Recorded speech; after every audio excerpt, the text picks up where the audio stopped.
I'm back, baby.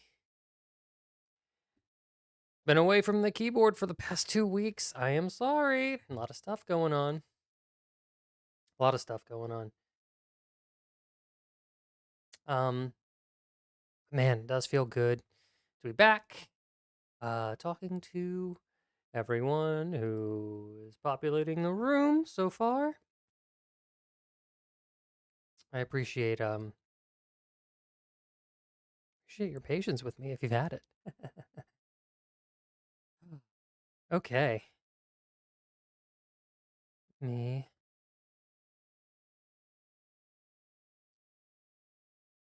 do a little refreshing.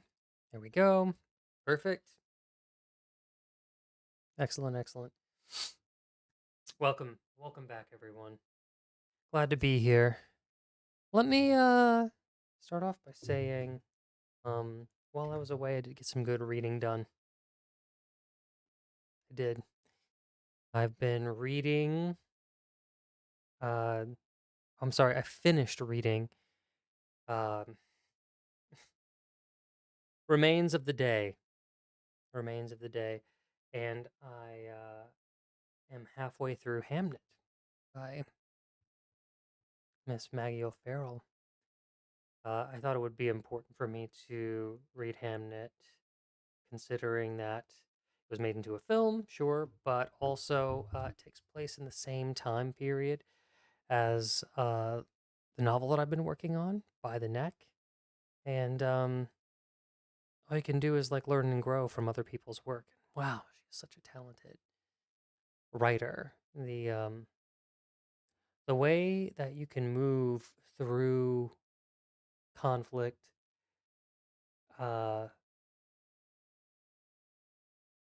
by hanging on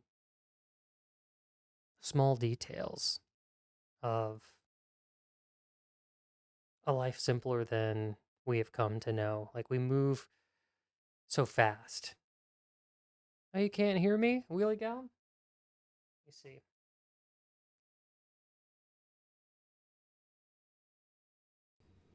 Can you hear me now? How was that? Did I fix it?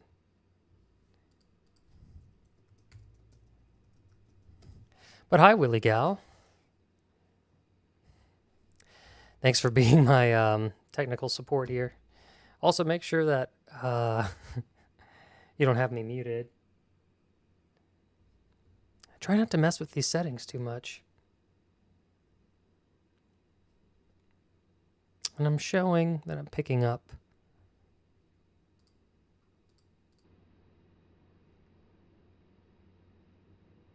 Testing, testing. 1, 2. It might be too much. Sounds like it? NATO 2303. Okay, I just turned on all mics, so if you hear echoing, then I'm going to have to counterbalance. I might have gone too far in the other direction. But hey, hey Chad, how are you today? And what have you been up to? And read anything good lately? I'm always kind of keeping an eye out for some new books. I think that the next thing I'm going to read is stuff by the author Karen Russell. I was trying to evaluate my own voice, and in doing so, even though I strive, like I don't know, like some of the people that I look up to are David Sedaris, Simon Rich, who have these like really great comedic voices for sure. I have a feeling like the tone of my stories end up being a little bit more grounded, dramatic, kind of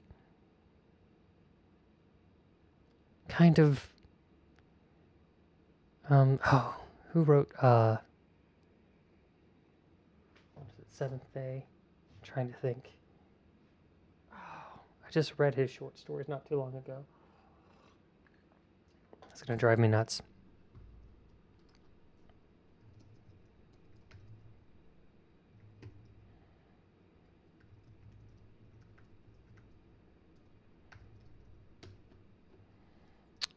Um,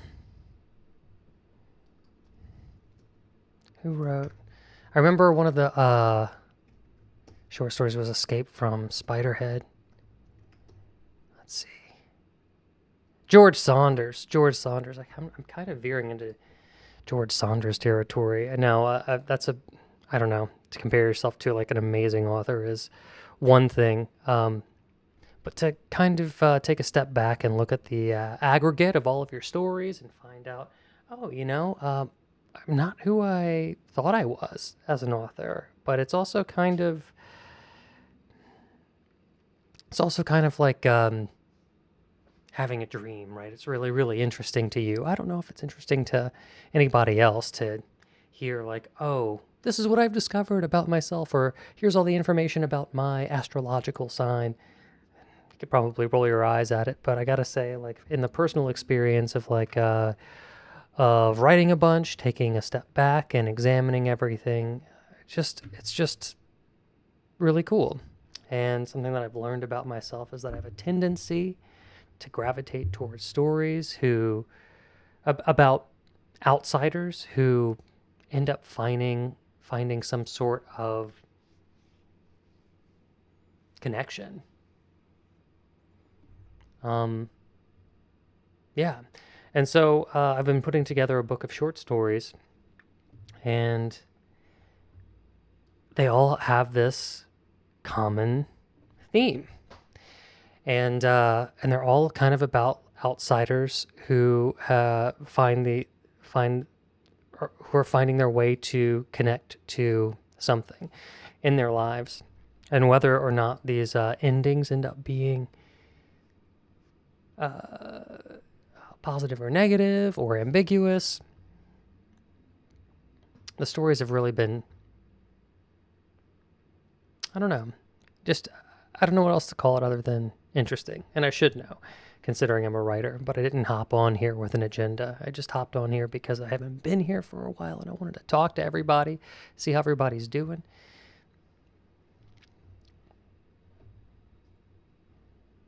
Do a quick volume check.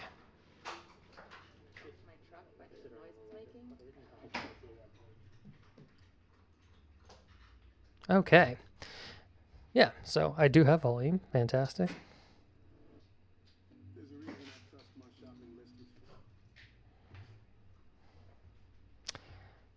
Okay. I don't know why I'm hearing commercials, but anywho. Oh, NATO. Funny you mentioned that. I sent manuscripts yesterday. Collection of short stories. Excellent. Have you sent them to any publications? I did use like Google Sheets and some tutorials to figure out how to like make a kind of like a master spreadsheet to track the progress of everything that I sent to every publication and when I should hear back from it, which is nice. It's probably the most organized thing I've done on Google Sheets, or the most advanced thing, like creating these extra tabs and formulas and drop down menus. I really went all out for it. But I'm hoping it takes so long to hear back from publishers or journals. Sorry, my brain is fried today. I hopped on right after an 8-hour shift, and I wish I could be more articulate, but I can't. I'm just here. I'm just here. Anywho, has anybody been following disclosure news? Isn't that fun? I wonder. Has this piqued anybody's interest in telling like disclosure stories? I have to say, whenever I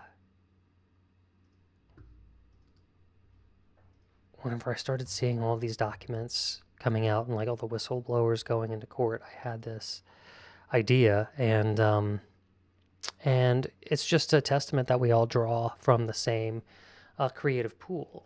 I was like, well, what does it look like to have a movie that takes place in a world like post-disclosure, and what does the world look like?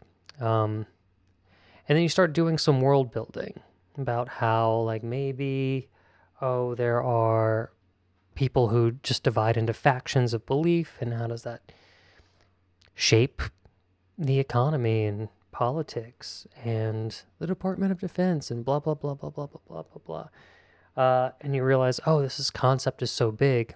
What's the needle that you can thread through the entire story? Through what characters are we telling this story? And why should we care about them? And what are their relationships to each other? And then it becomes more challenging. Then it's like, well, do I really want to tell a story? Or am I just really interested in a full-blown documentary that lists everything that I'm curious about? Because I think that's the truth. Ooh, let's see who's on Twitch. Mookie! Hey, buddy! It's been a while. How are you? Or, Mookie, you might be on, but I wonder if you're in your budget meeting.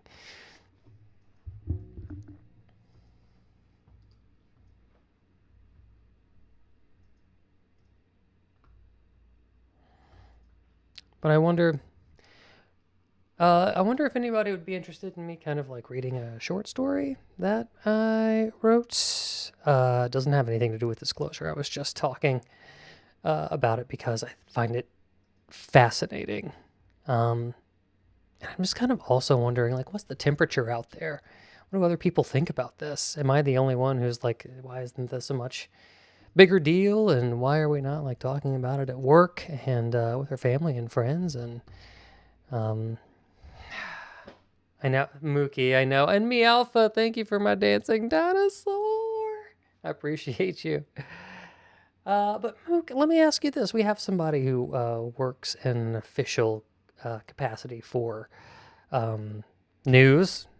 Mookie, I'm telling you, my brain today is a little, it's just a little ball of mush. Temperature got up to 88 degrees today. I'm talking about the temperature. I wanted to take the temperature of people digesting disclosure news. I mean, Mook, you probably, have you budgeted for some newspaper space? I just worked about an 8-hour shift, and then probably about 2.5 hours in traffic, and yeah, I just feel like a little spent, but I just missed you guys. And I was out last week. It was my beautiful wife's birthday, so we went out of town, and we went out to Topanga Canyon, but there was not like a lot of great reception there, and didn't want to stream on the birthday, so we had a lovely time in Topanga Canyon. Got this cool t-shirt, as a matter of fact. But I still want to hear from everybody else. Am I just like alone in this? Nobody cares? Just me?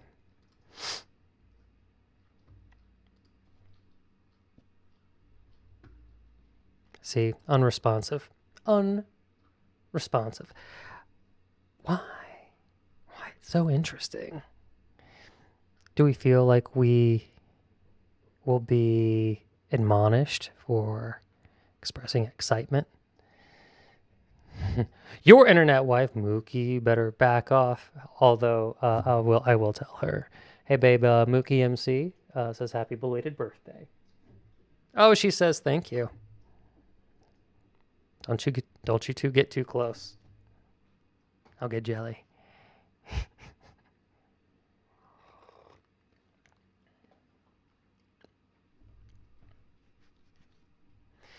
Okay.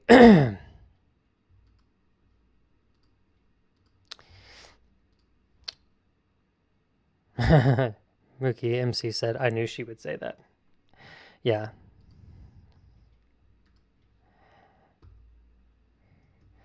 All right.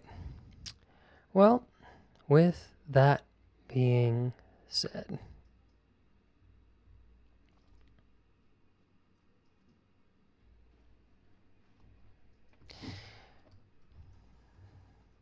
do y'all mind if I read a little something to you? And tell me to get lost, or would you rather me do some sort of writer's room situation? Happy to do that too.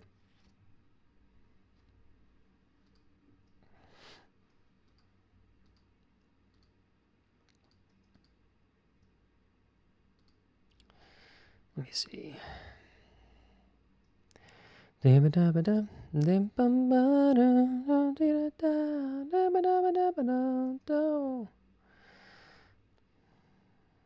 should be writing down, and I sing to myself while I get stuff. Text that, maybe the Pages document. Here we go. Nope, not that one. Here we go. Yes. Yes, yes, yes.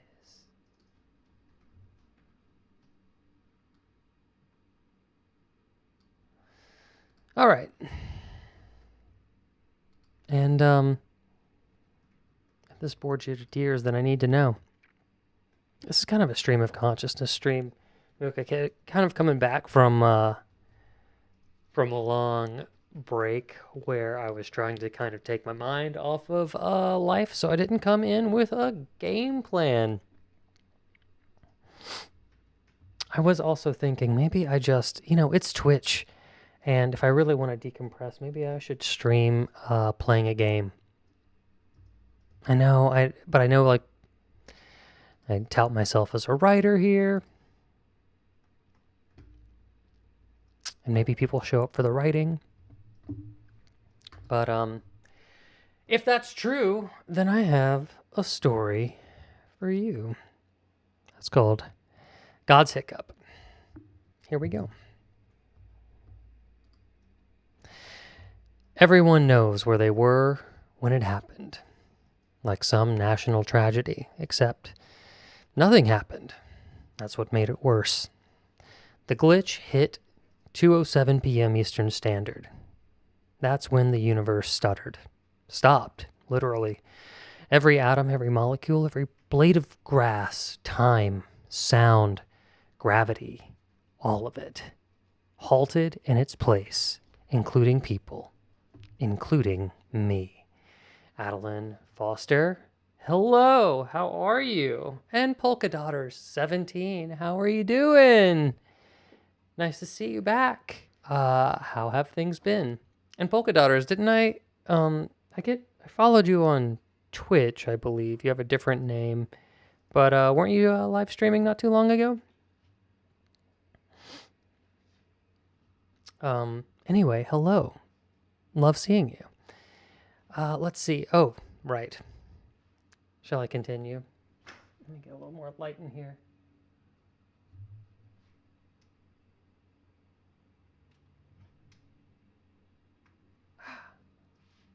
Okay, a little brighter. Perfect. You did. You were streaming Hogwarts Legacy. I knew it. I knew it. How was it? How do you enjoy streaming?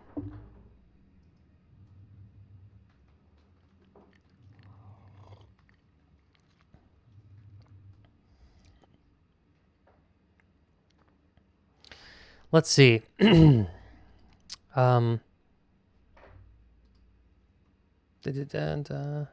Okay, here we go, including me. I was at school when it happened. I was mid-jump.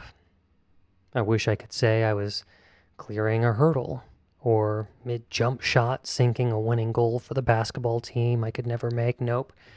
It wasn't even a funny jump, like an ironic skip. No. I decided to hop over a low stone wall to get into the lunch line just outside of the cafeteria. I was trying to impress a girl. The girl. Jennifer Carlucci. The wall is like 2 feet high, tops. I'd seen her sitting there, earbuds in, sketching in a spiral notebook. She looked like an angel. Seriously, picture an angel coming down from the clouds, but instead of a flowing white robe, halo, and a harp, she was in ripped jeans, a Pink Floyd shirt, and a black lace choker. Every time I'd pass her in the hallway, I'd lose my breath and my nerve. I don't know what I was trying to prove, that I could clear a 2-foot wall, that clearly I had athletic genes, and through the natural laws that govern high school romances, she would want to mate with me. Wow, look at that boyfriend material, I'd hoped she'd say. When she looked up, I went for it. A running leap, tongue out, confident. As my foot left the ground, the world stopped. Ooh. Mookie's on the YouTube vertical live stream. It's been fun. I've been determined to make progress in game for the sake of stream. Yes, stream will do that to you. I was also thinking about streaming a game and just kind of taking it easy on myself. Like the 9th draft of my novel. I have some things that I want to tweak, but I have to like actively give myself distance from it. Dinkum, yeah. Exactly. We're reading a short story, something that I sent to journals to be potentially published, but something that I'm thinking about having as an anchor story in my short story collection. You guys have been following me for a little bit. There are times whenever I will give myself the challenge of like writing a short story in under an hour. And the ones that I like, I keep in the back pocket. I work on in my spare time and develop them out. It's really hard to nail a masterful short story with rich characters and complexity that feels full circle in under an hour in one draft. Okay, that's just the reality of it. But the ones that I think have a lot of potential, I do a little work on. And I decided to put together into a short story collection. And I'm also thinking about, well, what is a good anchor story? An anchor story meaning something a little longer than, let's say, something 5 pages or less. That's kind of falls under the flash fiction category. And usually short stories have something a lot longer. Even if it's a short story, it feels more lived in, so you can actually get a sense of the author's voice and like really spend time with a character and develop a relationship even on a smaller scale. And so there's about 3 stories that I've considered potentially anchor stories for the short story collection. One is called God's Hiccup, which I'm reading right now. You'll see at the top, this is like my 5th draft of the thing. Another one is a short story that I wrote, even before I started streaming, called Mr. Mattel, that I just haven't like really been able to crack that nut yet, to be fair. And then another one was something that I came up with in a moment. Was a story that I improv'd without writing. I was trying to make up off the top of my head that was inspired by a few fragments of something really imaginative that I did while doing the automatic writing exercise.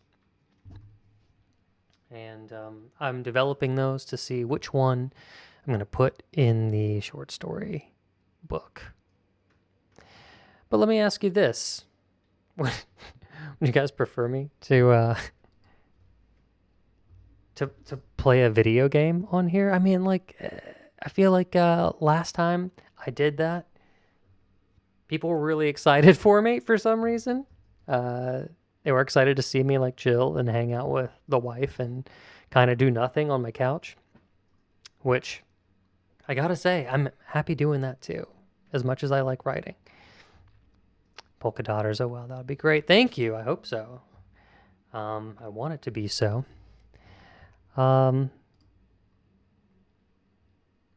You love the writer's room just as much, though? Okay, excellent. Well, it's good to know.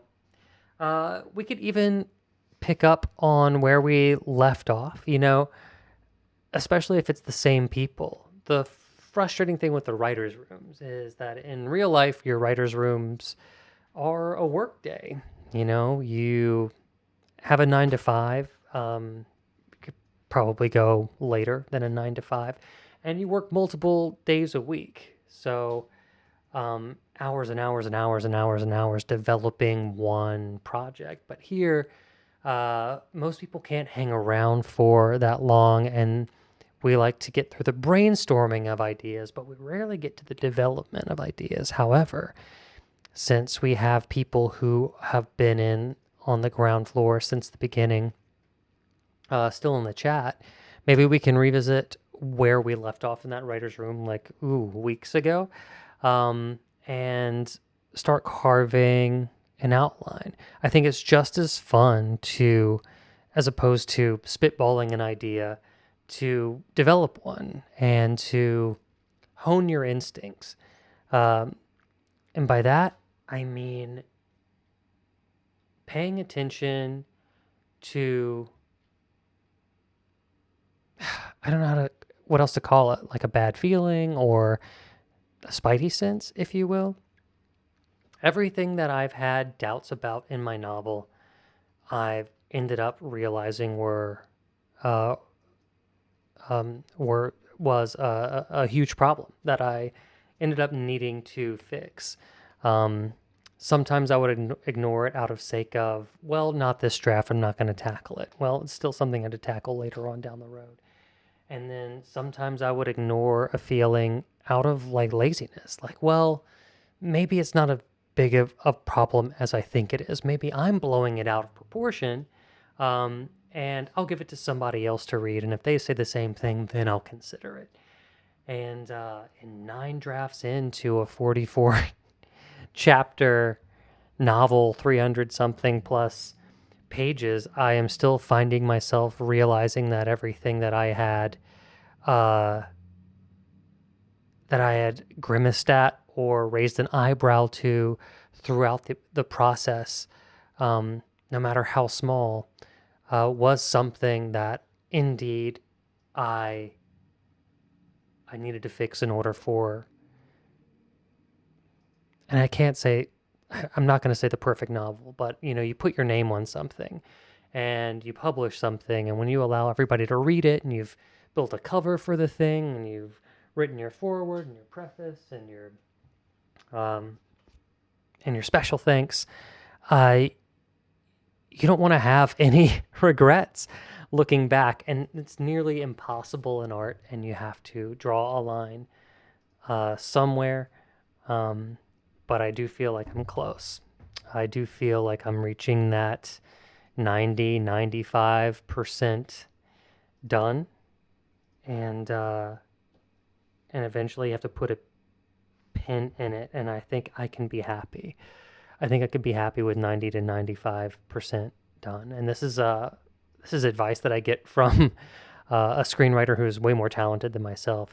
James Mangold has this advice. It's like, when do you know to put something down? And he says, I like to get to 90% and then put it away. Martin Scorsese still says he's working on Gangs of New York, like he's never really finished with the story. Well, he's already written it and he's already put it out and it's already been nominated for award season, but it's something that can go on and on and on. So you have to be able to draw that line for yourself, but you have to know that line exists, and that you have to separate yourself from the piece in order to be able to do more pieces, in order to grow as an author. Say, oh, I wrote that whenever I was in the beginning stages, and I've learned from that, and now check out what I write, and I'm more excited about what's on the table now than what was on the table however many years ago. But that's just my personal journey. Okay. Check the chat, see what's going on. NATO, you still there? Just wondering.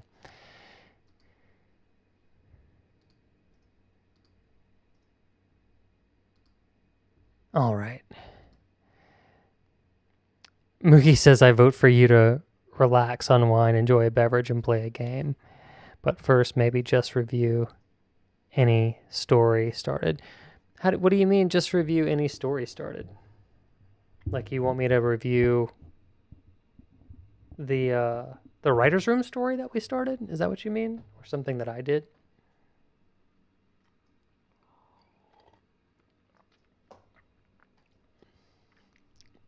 If I do unwind, it won't be today. It's a different setup. This is on my big, cool, big screen computer, so I have all my windows up and my eyes don't have to go everywhere. And then, of course, over there, I would have to hook up my laptop, connect everything to power so it doesn't die. But I'll dink for you guys. I have my own like little dinkum situation happening. I'm happy to do nothing. I'm happy to waste some time in front of you. Oh, you thought we were in the middle of a writer's room thing? Oh, yeah, we are in the middle of it. Yeah, not right now, but I can move on. Well, I guess, since I have Mookie and since I have Polka Dotters 17, fuck it. Let's go ahead and close this stupid short story. You guys can read it whenever the book is ready. Let me close this out. And let me move over to here. I'll go full screen while I get the writer's room ready.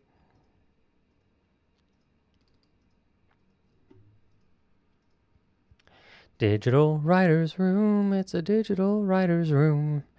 Open up my free form. And I love my infinite whiteboard.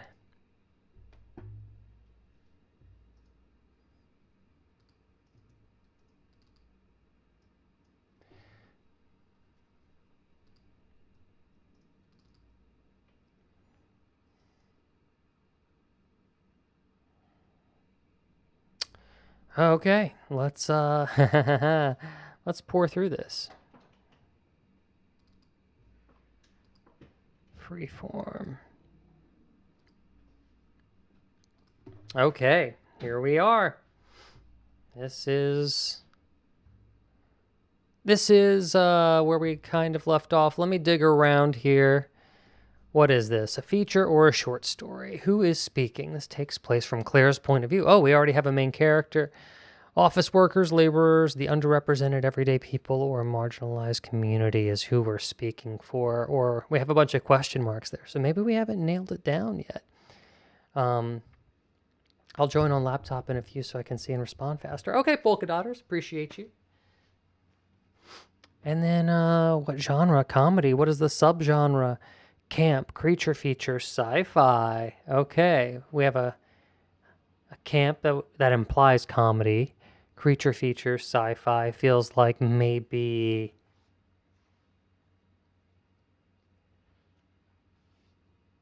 like Gremlins or Chucky or something like that.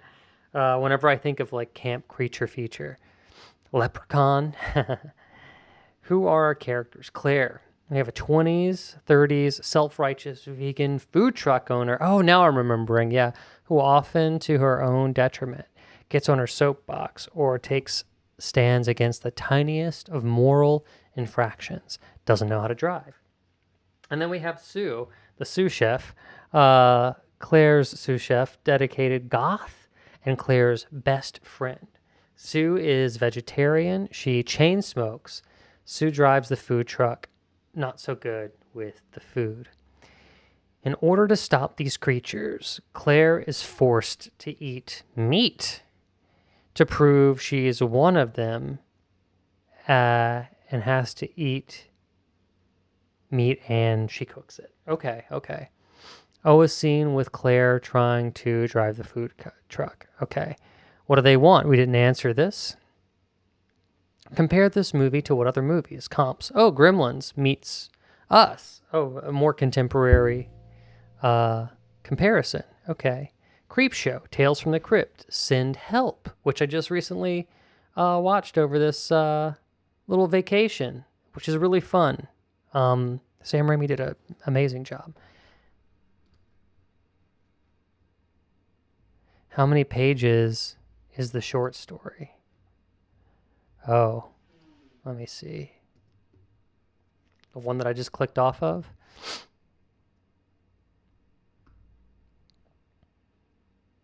"18 pages, double-spaced. It's about 4,700 words.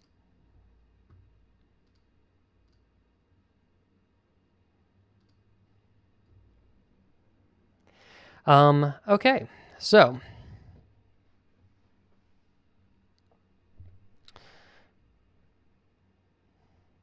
my timing is impeccable.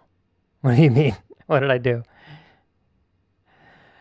Okay, so let's take a look here. I'm gonna stop this and start this over. It's getting to go a little long. The YouTube vertical live, of course.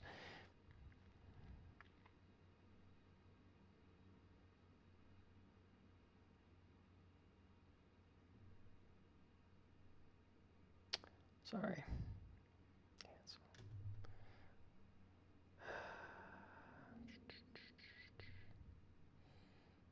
Go live again, see what's up. Yeah, this is a weird time to do all this. Nobody seems to be around. Not like they used to whenever I used to stream earlier in the day.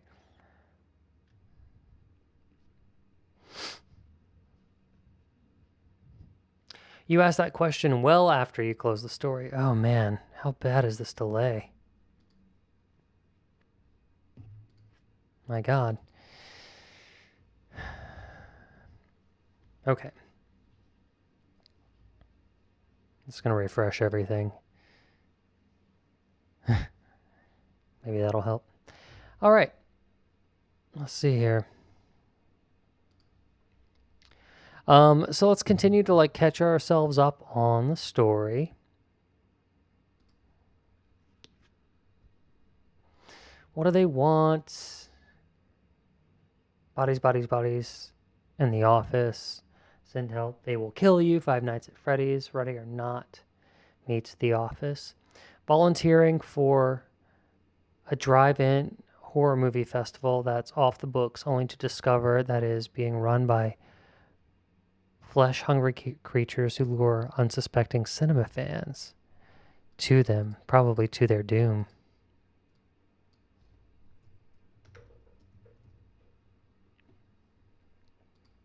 When night falls, things get weird. This festival is like Burning Man, but for cinema. People camp out.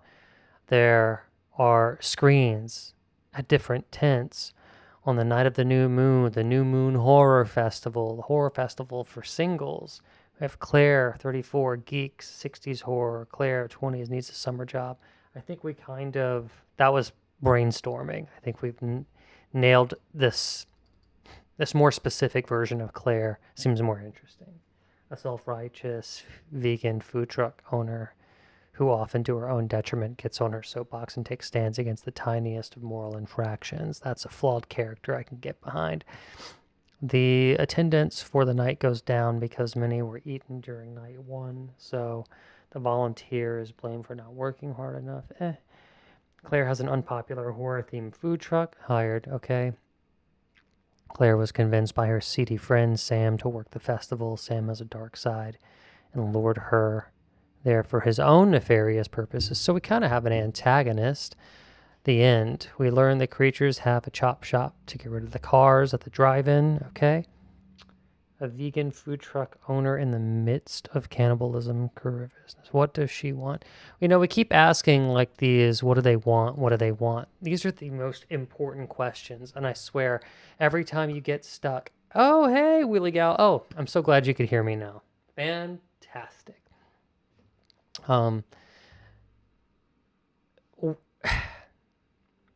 You're going to hear this over and over again. And, even if you're an actor, this is really, really important work. Whenever you do scene study, how do you make a scene interesting? How do you get into character? Well, as a writer, you have to do the same thing. As a writer, you have to be an actor. You have to put yourself into the shoes of this character, understand what they want because they're trying to get to it in every scene. Every scene is going to inform the character's overall want. That means uh, for the entirety of the story, the character is in pursuit of what goal? Even if that goal ends up changing to give them what they need instead of what they want, they're in pursuit of something. And then you have micro wants. That means what does this character want and out of every scene? And that what does that character want out of every scene should propel it towards the character towards its overall goal. And then even further, you go, what is every beat in this scene? Whenever you hear people talk about beats, it's usually a tactic. A character is trying to get something from the scene, and whenever they don't get what they want in the scene, they usually change their tactic, they change their game, they switch up their attitude, they switch up their point of view, they change their debate, so to speak. And hey, Ronnie Brady, what's up? Wheelie Gal says, I'm writing a novel called The Morning Crown. What do you think about the title? Is it a play on words? Is there a morning crown, Morning, or is the morning crown something that's specific to history? Something that's like, ooh, the queen wears this crown when she's in mourning, and it's different than her other crown. Something like that. Yes. Yes to what? You have to be more specific, I think. Morning crown.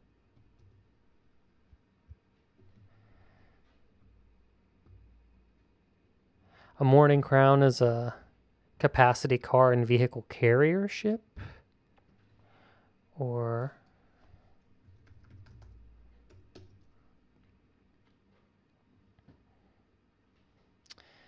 the morning crown typically refers to one of three concepts: a dramatic Victorian inspired headpiece with a black veil.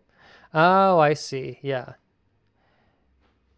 An Appalachian folklore phenomenon involving matted feathers and a pillow, or a symbolic funeral rite.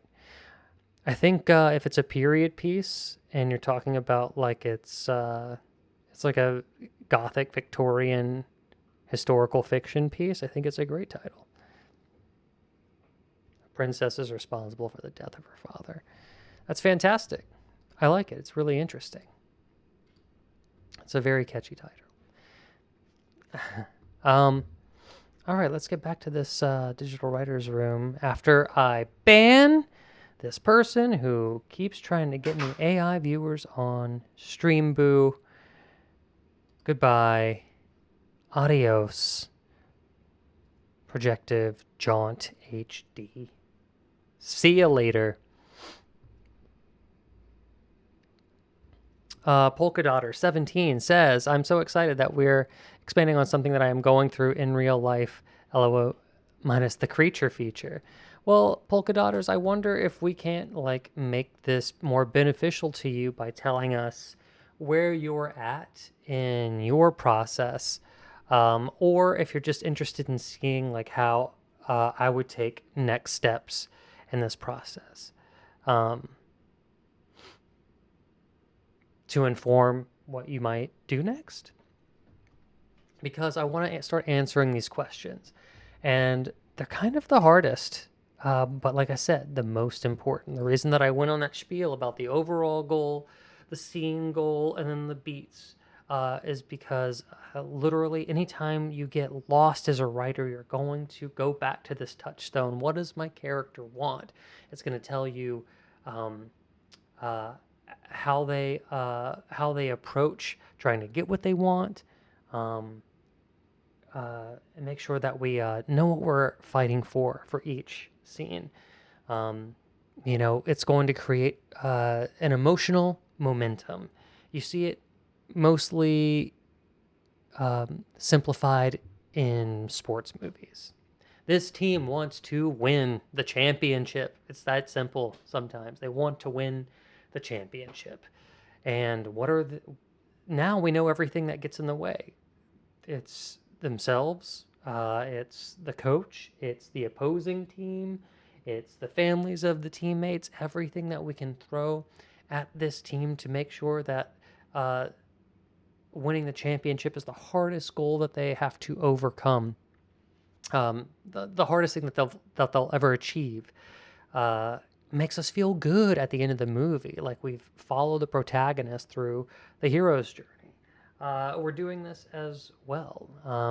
Now, we can make it as dumb as we want, or because it's a camp horror creature feature film. So maybe that's what I would do next. I would say let's decide that Claire is our protagonist, and let's, writer's room, pitch me some ideas of what a self-righteous vegan food truck owner who often, to her own detriment, gets on her soapbox or takes stands against the tiniest of moral infractions wants. Does she want that Michelin star? Does she want her own restaurant? Does she want something outside of the culinary world? Does she want respect? Does she want respect from her friends, her families, or her peers at Le Cordon Bleu who did not believe in her? For instance, all of those things that I've thrown out, those are pitches. Those are writer's room pitches. And we can start to put everything up on the board, decide what's the strongest one, the one that we emotionally resonate with, the one that feels honest and true to us, and then make that the choice. And we can always change things, right? Just because we have an idea and we pick it, it doesn't mean that it's the best idea or a better one won't come later, but we won't know until we've tried it on. Okay? So, let's do it. Let's start throwing some creative spaghetti against the wall, and then once we find out what Claire wants, we're going to have a better understanding of how to write our log line. A lot of it is right here. We have an inciting incident, the food truck at the horror movie drive-in festival, only to discover it's being run by the obstacle, the flesh-hungry creatures. We still don't have the stakes yet. The stakes will come when we decide what Claire wants. So, with that being said, I'm going to just post-it note some stuff. Claire wants a Michelin star. Claire wants to prove her friends wrong about her business idea, right? The horror food truck. Claire wants to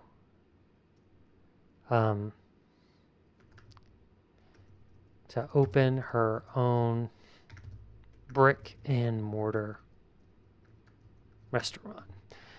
I think those were the ones that I kind of came up with in the moment. Let's check the chat. Writer's room, pitch me some stuff. Polka Daughter, 17. I keep stepping away to do bedtime for the kiddo. Sorry if I miss anything. It's all good. She wants more people to be vegan. Okay, perfect. Yeah. So even like an internal goal, right? Like this stuff is kind of physical. The Michelin star, the brick and mortar, literally physical. Here we have like the emotional wants. Claire wants, and how can we make it even stronger than the like, I want more people I want wants everyone to be vegan, which is kind of like the goal of some vegans. They want to share their knowledge and change people's minds. It's a driven mission as she believes it's, in a way, a righteous path, which is suitable to her character, right? And starting a vegan chain is her goal. She wants to normalize it in the culinary world. Interesting. That's very good. And we have a clear point of view. We understand who this person is, right? Let me ask you this. Why a horror themed food truck? Wouldn't that's kind of interesting too. That's just like her aesthetic, that's her vibe, that's her way in. Or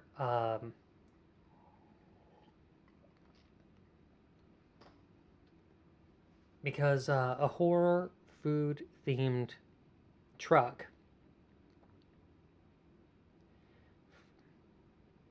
for it for vegan food, you know, it makes me think, well, no animals were harmed during the making of this food. So she's either using that kind of aesthetic to warn people or be off-putting to people so they feel more sympathy towards animals and like want to eat from the vegan food truck because the outside presents itself as though aesthetically displeasing, but it probably doesn't. It could just be like a product of a bad business decision, which is could be the comedy or the camp that we're talking about. Or is it, or writers, is it potentially interesting to pivot into something where this really nice, friendly, all animals are valued. There isn't any horror to the food truck. It's rainbows and sunshine and bunny rabbits who are very much alive, like hopping through grassy meadows. That rolls into this horror movie, uh, this horror movie festival, drive-in festival. Then we have like a clear physical contrast of ideas. Mookie, polka dotters. I wonder if you have an opinion. Let's see. Wheelie Gal says, what if she's trying to escape something from her past? Maybe that's the reason she started the food truck. Interesting. Okay, so tell me more, Wheelie Gal. Even if the idea that you have to come up with on the fly isn't great, we can continue to riff on it. But can you be more specific by just taking a shot in the dark about something? What's the thing in her past that's the reason she would start a food truck? Just go ahead and like take a shot at it. I'm gonna try and sorry. And I'm gonna plug my phone in so it gets a little more power. It'll be fine. It'll be fine for now. It'll be fine for now. I'm not gonna step away. We're in a groove.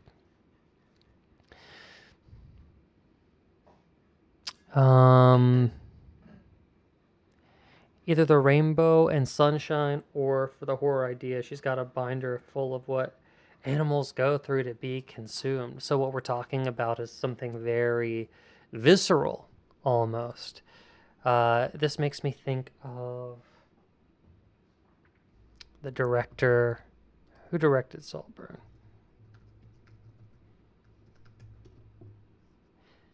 Emerald Fennell. There's like a lot of shots in that and Wuthering Heights of just aesthetically kind of, I don't even want to say grotesque. I just don't know how to describe it other than like a lot of visceral shots, fingers into jelly, the tactile nature of squeezing your hand and egg yolk, the sipping of the bath water, the flecks of poo on the toilet that somebody throws up in, right? So whenever we talk about really the truth of what animals go through in order to be processed into food, I feel like maybe we might be leaning in that direction. Polka Dotter says, I love that movie. Okay, so writers, what is a stronger choice? Maybe we don't know it yet. Maybe because we don't know what Claire wants. Let's keep revisiting. Claire wants a Michelin star. Let's do this. Let's give it a little grade. Or I could do polls. I love doing polls. Wheelie Gal, if you're still here, take a sorry, I just wanted to see. Are you still here? Take a shot at being specific about what the thing is from her past. Is the reason that she started the food truck. Give me something. And it doesn't have to be a great idea the first time, but I wanna encourage everybody who's participating in the writers' room to try and make your ideas specific. If you say if the word like something comes up, like, oh, something from her past, take a shot in the dark, like uh her family was so poor that they had to kill and eat their pet when she was younger. Like, that's, give me the something from the past. That's pretty wild too, and like a hell of a backstory that you would probably share in Act 2 or 3.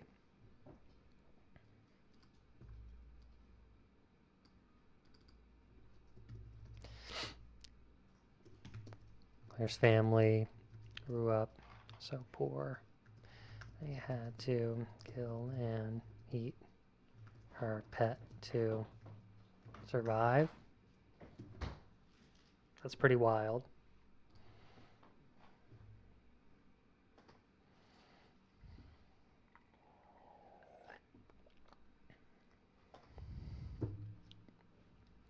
But also really great instincts, Wheelie Gal.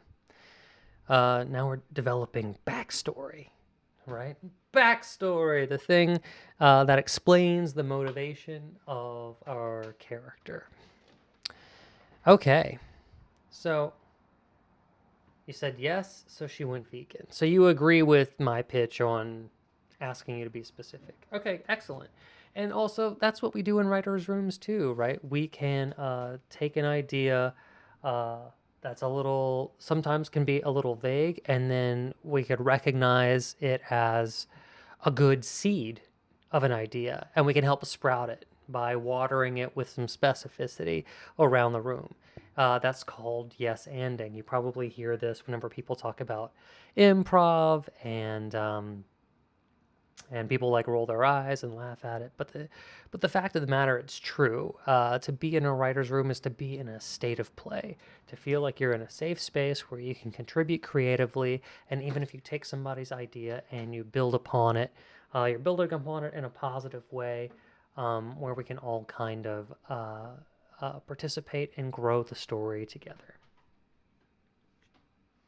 Polka Dotter says, for instance, her family owns a slaughterhouse for animals, and watching all of that, yeah. Okay, excellent.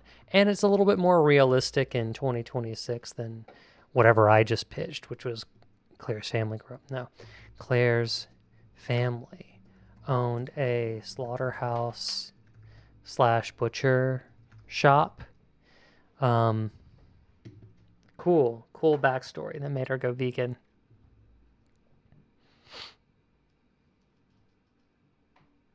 Okay. So based on, like, let's say if I were to take these backstories that you came up with. Well, these are backstories, these two, right? And these are wants up here. So this does not contribute to the backstory. It might be a nice addition to the backstory if Claire can be the first all-vegan restaurant to get a bunch of Michelin stars. Then maybe she'll accomplish her goal of making everyone vegan.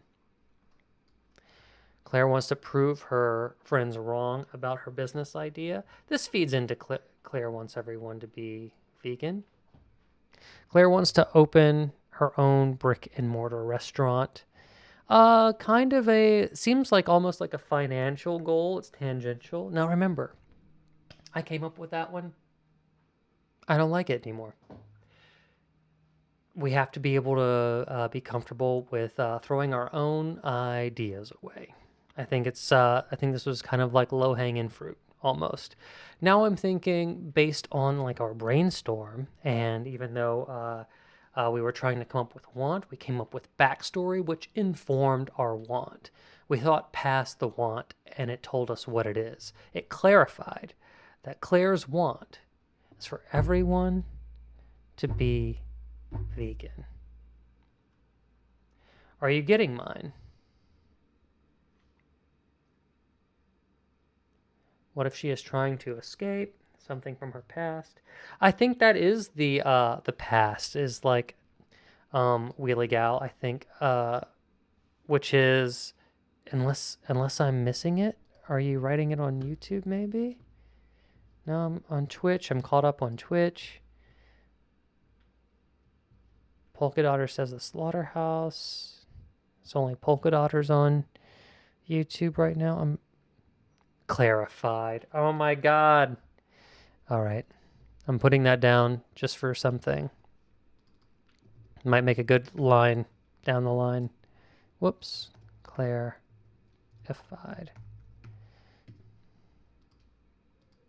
I don't know in what context we'll need it, but it belongs somewhere, don't you think? Maybe that's the title. I will try again. Well, let me ask you this, because I'm getting these. Oh, someone in our past was poisoned. Yeah, I did not get poisoned from you. I don't know how I missed it. Okay. So let's put this.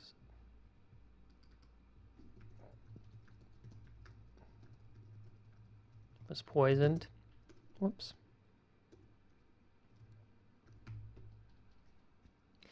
Let's see. I'm trying to think of how that informs the want, right? So if someone, how about this? How about instead of poisoned, it's yes and was poisoned by tainted meat, right? That informs the want. And I kind of want to put the brakes on right now where we have realized that some things we're talking about are backstory.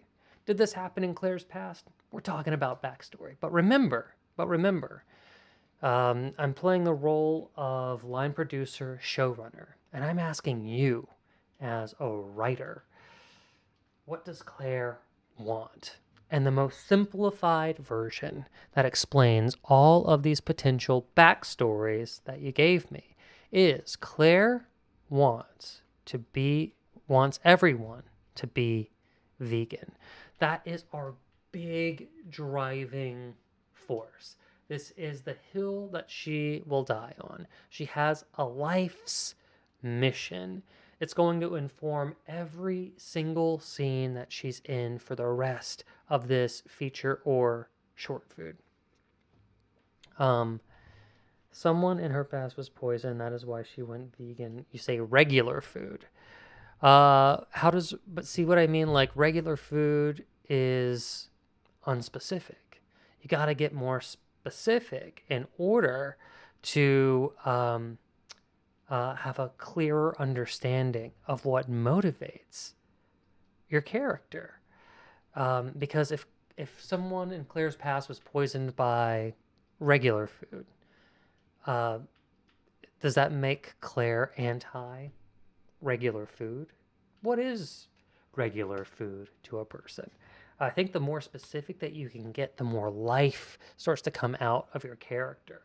By calling Claire a vegan, I already start to build an image of Claire in my head. Like I picture her to be someone in 2026 Los Angeles, almost Los Feliz, Silver Lake, and of course anybody can be vegan and look like anything, but I picture Claire as kind of a badass, maybe with a nice tattoo sleeve, a cool nose ring. Like I picture her exemplifying, personifying, physicalizing, like new age radical dietary um, veganism.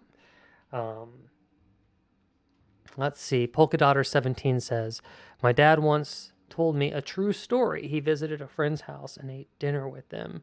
Not till he was leaving did he find out that the dinner they cooked was literal roadkill they found the night before. Let me say this. Going back to like saying yes and building on Wheelie Gal, Polka Dotters 17 just shared a real story, and sometimes truth is stranger than fiction. So I kind of want to add it on to your thing. Someone in her past was poisoned by tainted meat. I'm going to do a little M dash because it's going to sound a little punchy, where it was tainted meat roadkill served as dinner. Putting those two together makes something very powerful. Now, I don't like this. I'm going to delete this. I'm deleting the brick and mortar.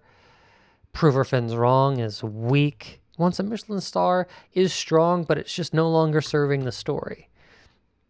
Claire wants everyone to be vegan because these two are the strongest. Someone in her past was poisoned by tainted meat. Roadkill served as dinner. Or Claire's family owned a butcher house, or a butcher shop, slaughterhouse.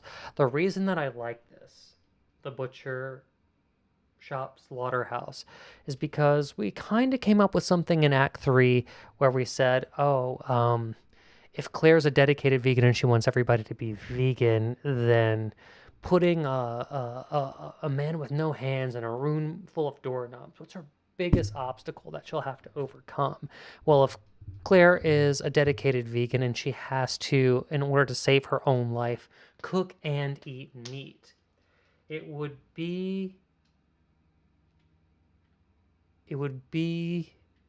advantageous. It would help us in our script if she had that knowledge in her background already. Claire's family owned a slaughterhouse and butcher shop. Here's what I will say. What bridges this gap between these two ideas is Sweeney Todd, basically. If the tainted meat came from her family trying to cut corners because they were poor, because business was sour, and they ended up serving roadkill unbeknownst to them, it was tainted. It kind of calls into question, are they good butchers or are they not? How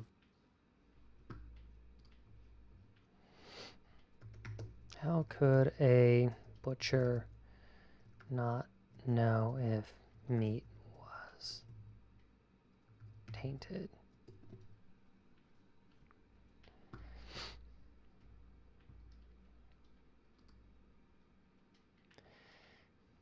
Smell is the first red flag. Color, it's more than just a fading hue. It has a sticky or slimy surface texture. Expiration date, don't rely solely on dates. Packaging, visible mold or unusual growth. If in doubt, don't taste it.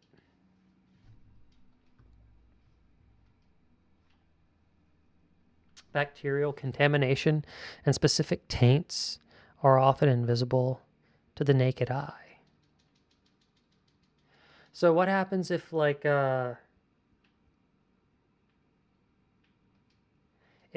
say the father's sick, The business is poor. He's lost his sense of smell and doesn't notice the foul odors. Something like that.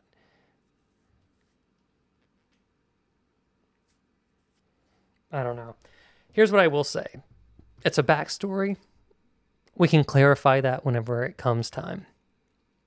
I want to start propelling us forward in Claire's story. If we hang out too long in the past, we'll end up there forever. We need to make sure that this engine is moving forward. We just created the engine. We have Claire, and we have what she wants. She wants everyone to be vegan. So, everybody, I'm gonna catch up on the chat, and then we're gonna hit the brakes. And then we're going to develop a log line. What if the tainted meat is in the butcher shop? So poor. Yeah, perfect, Willie Gal. So we're clearly like thinking along the same lines, which makes it seem like, yeah, everybody can kind of get on board with this. Some horrible backstory. She grew up with her family in a butcher shop, turned her vegan, especially after this one incident where maybe her family cut corners and ate tainted meat, and maybe she lost a parent, to it. Mookie MC says, tattoo inks made from plant sources are increasingly popular due to their environmental and health benefits. Both can be used with one aggravating the other. Never mind, I think you're doing it. I don't know what I'm doing. I don't know what I'm doing, Mookie, but I like the idea of vegan tattoos. I think that's a really cool, specific thing to have for our character. Vegan tattoo sleeve.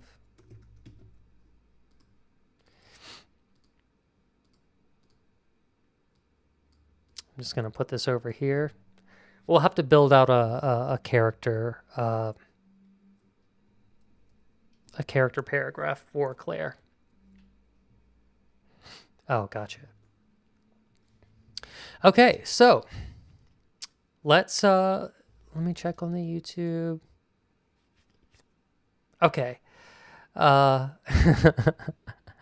Okay, so now we have this really cool thing, right? We have Claire, we have her backstory. Let's just put the brakes on for just a moment.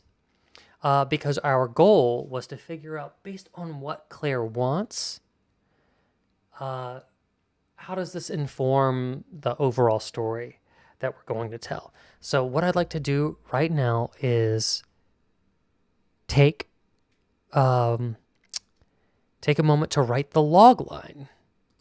The log line, much like our character wants, is a touchstone. This is something that we're going to come back to over and over again whenever we start to stray from the story or we start to get confused by what's going on. What is this movie about? What are we even writing? Oh, Jesus, what did I do? Let me go back to... No, that was from... Here we go.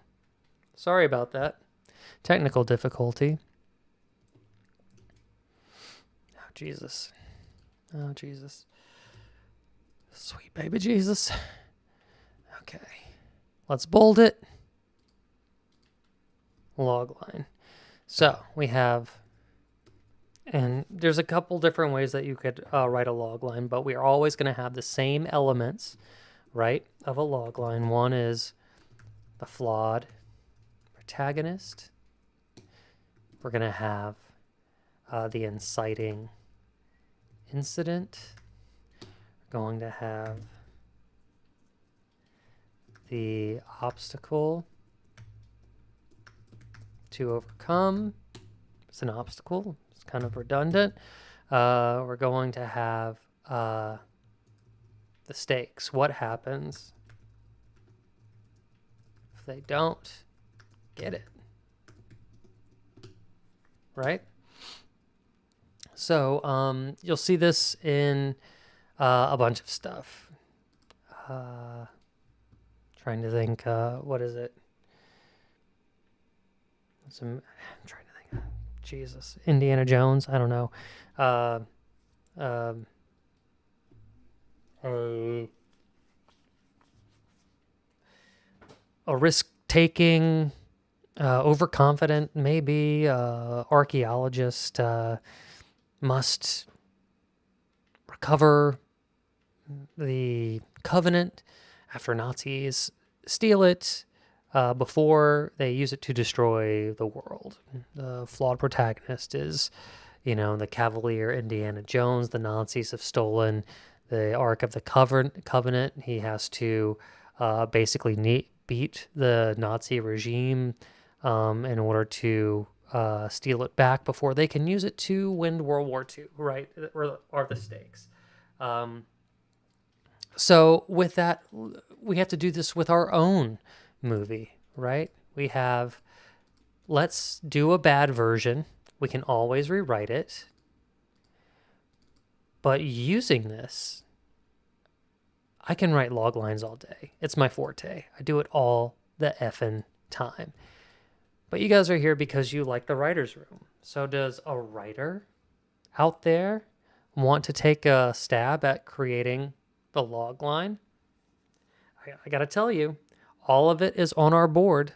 We came up with absolutely everything that needs to be in the log line. It's already there. Does anybody? I'm gonna give everybody a moment. I'm just gonna take a beat. I'm gonna drink my tea. I'm gonna let you guys brainstorm, write a little bit. I'm gonna check the chat in a moment. If I can't give my phone a little power here. Oh.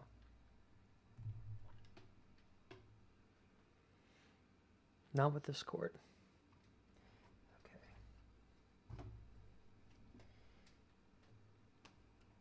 Okay, everybody.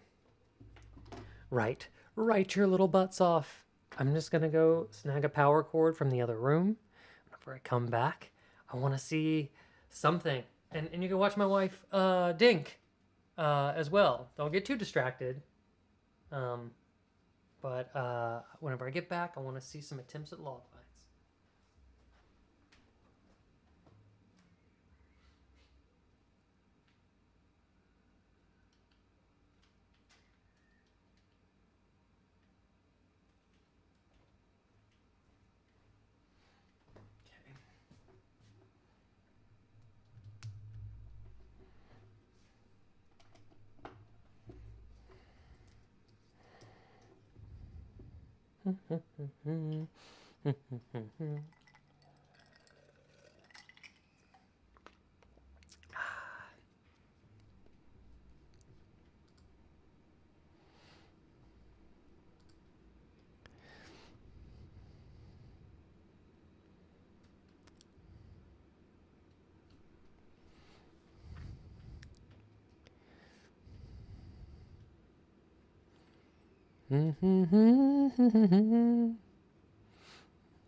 What if the bad stakes is if she isn't successful with a food truck, she will starve and lose her apartment? Okay. So, stakes. Well, lose her apartment?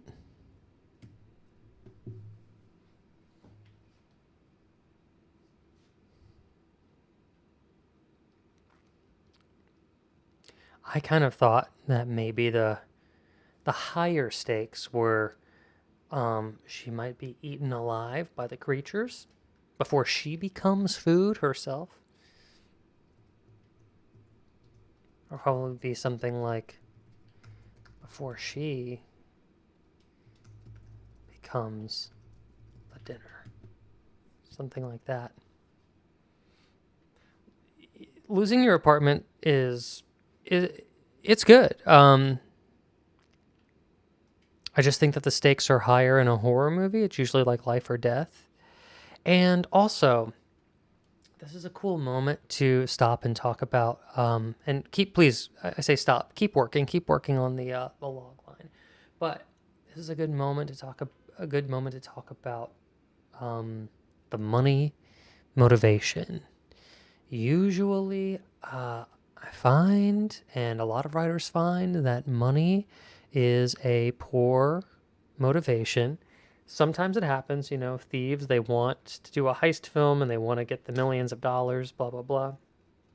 But what makes those movies tolerable is they often will take the protagonist and say, hey, this is what they want to do with the money. They want to provide for their family. They want to pay their, for their parents' senior care. They want to pay off their crazy medical debt. They want to buy a sense of security. They want to use the money to run away and start a new life.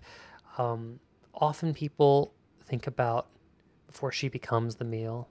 Yeah, Mookie, great minds, huh? Before she becomes the dinner, I'll change it to meal.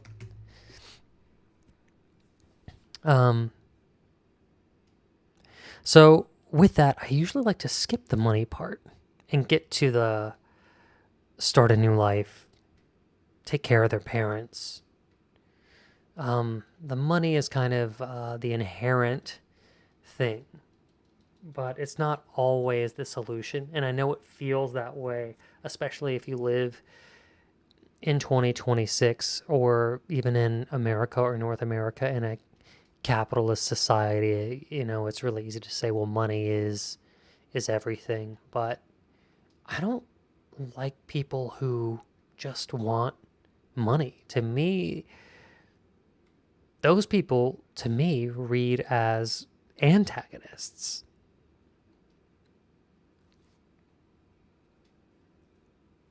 Especially if it's a lot of money.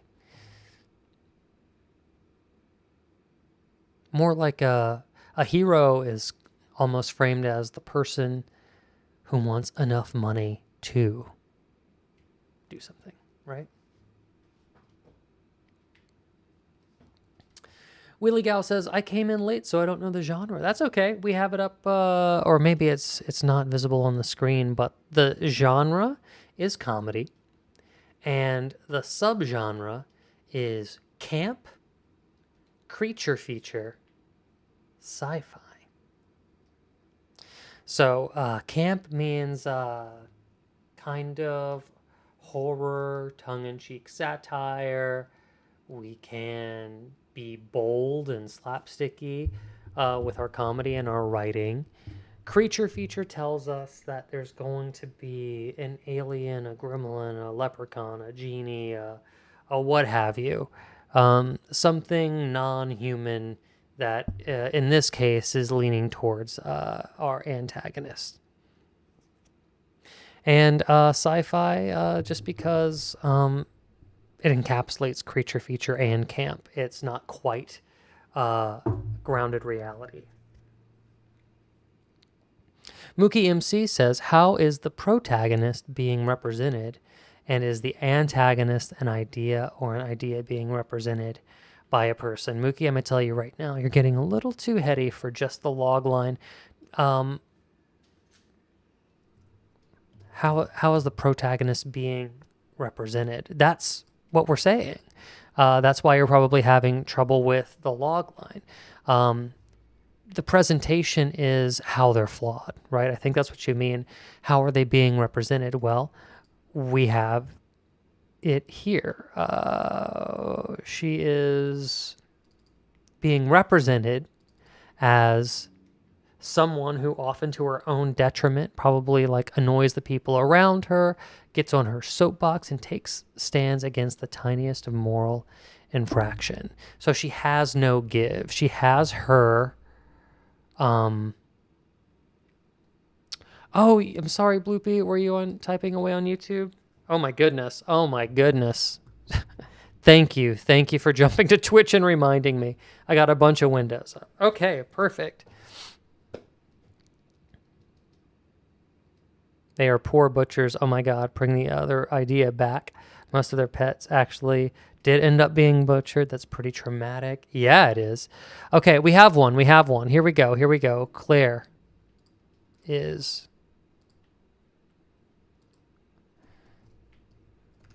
Whoops. Claire is a 32-year-old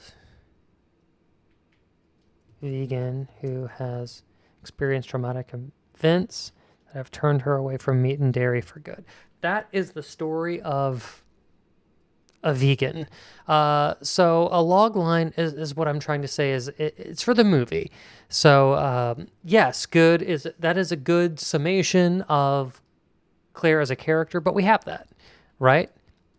So let's take the self-righteous part, because that encapsulates the, in one word, often to her own detriment, gets on our soapbox and takes a stand against the tiniest of moral infractions. A self-righteous vegan chef. We don't need food truck owner. That's implied with chef. Doesn't matter how she gets into the game in the log line. We just need an understanding. The obstacle to... Wait, okay. Can you repeat the info for what you're looking to for? Okay, yeah, the inciting incident. What gets her into the trouble? So if we were talking about going back to Wheelie Gal was saying, oh, what if she's about to lose her apartment or something like that? Or in this case, that's the stakes. I'm sorry.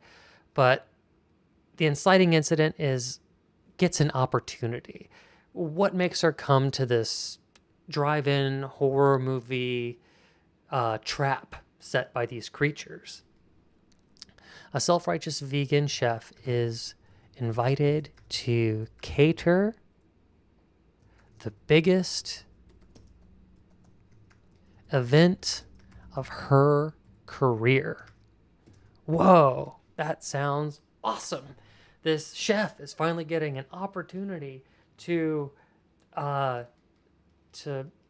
share her cooking with a huge crowd, whereas she's only maybe cooked for a handful of her friends, or her food truck is not very busy or popular yet, right? So a self-righteous vegan chef is invited, I don't need this comma actually, is invited to cater the biggest event of her career, only to find she has to overcome these obstacles before she becomes the next meal, right? So only to find blank, blank, blank, blank, blank. So before she becomes the next meal. So writers, in the writer's room, I just want to give you the chance to try. Let's fill in this blank. We have most of the log line done. And also, I just want to make sure, can you guys read this? Is this clear? I've scooted over a little bit. Okay, so we need to fill in that blank. Bloopy, thank you so much for reminding me to jump back to YouTube. So the obstacle to overcome is that the current place she is running her business, most people aren't interested in vegan food. Okay, yeah, but remember, that is true and most likely a backstory that relates to the inciting incident. Now we're thinking of the movie that maybe this will help frame it. You have to pitch this movie quickly to someone during an elevator ride, and they go, oh, cool. Clarified butter, if that's the title of it, which, God, it shouldn't be. I don't know why I said it. What's it about? Oh, the movie itself in its entirety, in its 90 to 120 minute runtime, it's about a self-righteous vegan chef. She's invited to cater like the biggest event of her career, which is, like even biggest event of her career, we could be more specific. now that I'm pitching to it, a stranger, to it in an elevator, right? So she's invited to cater this huge drive-in movie film festival. Cater a horror movie. Well, movie is redundant. A horror film festival. Only to find it's being run by. And then we have to talk about these creatures. You know, these creatures are hungry. These creatures, what are these creatures? If we can't honestly answer this question, well, then we need to take a step back and we need to ask ourselves the questions until we find the answer, so we can come back and plug in this hole in our log line. So, writers, tell me. Oh, so she either starts serving some semblance of what her customers want and becomes successful, or stays in her small town, travels to the drive-in to drum up business. Okay, cool. Yes, and that is it's parallel thinking. We're not quite there yet. We need to understand the movie. Right now, we're understanding Claire, right? But let's keep talking about the story. Battle Chi Comics, hi, how's it going? Forces is a little weak, Mookie says. Poisoned by her past. Self-righteous vegan chef. I like poisoned by her past. Let me go ahead and put Mookie's in here as well, and let's examine it. Poisoned by her past. Whoops. It's amazing I ever get anything written. I'm such a bad typer. Vegan chef uses her food truck to compete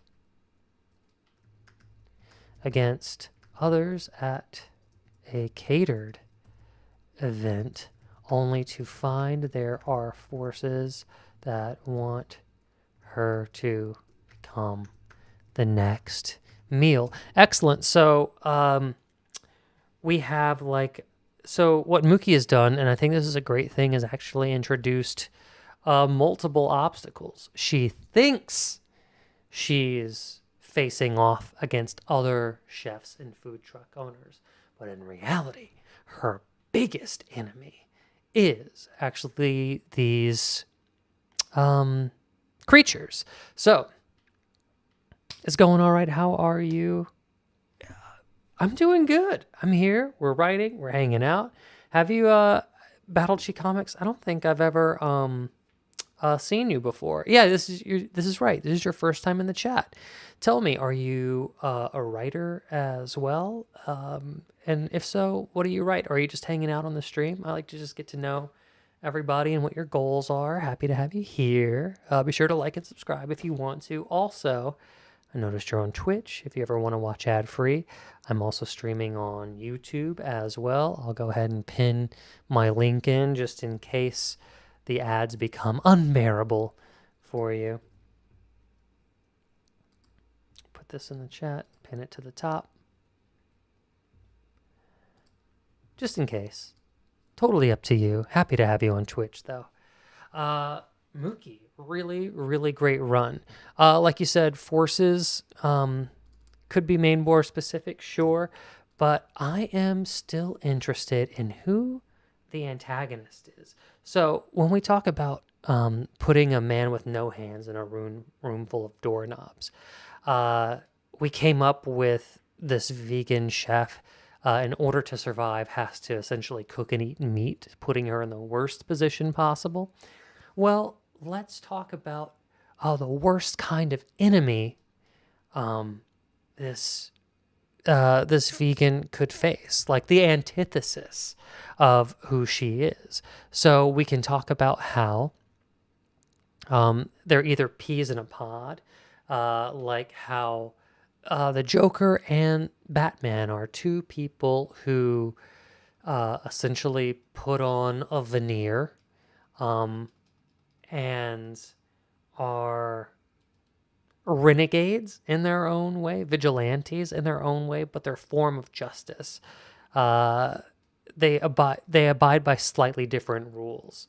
Where Batman is rigid and he won't kill anybody and he won't carry a gun. The Joker is more manic, almost super sanity. Life is a joke to him, and he doesn't actually mind killing people. And life is almost like a punchline, right? Or so they're two sides of the same coin, different rules to live by, the both of them. Or you have somebody who is basically your Grendel to your Beowulf.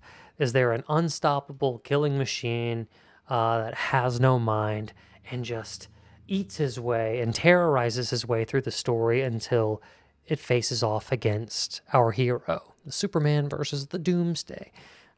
Sorry, I keep making a lot of these comic book references, but I guess it's what I grew up on. And so let's think about our antagonist. We've already assigned ourselves. What if environmental antagonist? Wheelie Gal. Oh, and sorry. What if she wins something like her own restaurant? Like going back to the brick and mortar, totally feasible. Or enough money or something like that to start our own restaurant. Sure. But let's talk about what do you have in mind for the environmental antagonist? Because it's an interesting idea, but I want to hear specifics in order to get sold on it. So hit me in the comments in YouTube telling me what you mean specifically by a potential environmental antagonist, and maybe we could build on it. Battlechi Comic says, is this your story, Mookie? Oh, and you're right. Sci-fi superheroes, horror, apocalyptic, sci-fi, messy-ass romance. Yo, Battlechi Comics, you came into the right place. So right now I'm hosting a digital writer's room. We're actually building on a story that we developed a few weeks ago. Now, normally, we usually get through the brainstorming process. People log off, and they don't really come back, or sometimes I can't come back to the stream for a little while. But we have two main players here. We have Bloopy, Mookie, Wheelie Gal. We're trying to develop on something that we've already invented. Here, you're seeing kind of us flesh out the log line. But what we're really contesting right now is this blank, the obstacle. We know, excuse me, we know that we're in a creature feature. We know that it's campy. We know that it's sci-fi. We know that it's horror. And right now, all we have is creature feature, but we haven't identified these creatures. I can tell you one thing that we know about these creatures. The creatures. Well, ooh, geez.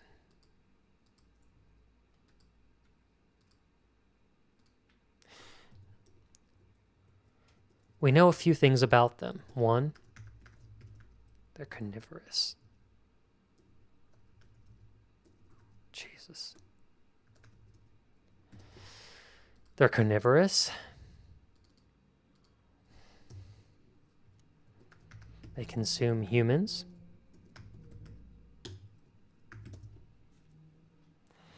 They can organize a film festival. So to me, that must mean they're humanoid or can disguise themselves as humanoid.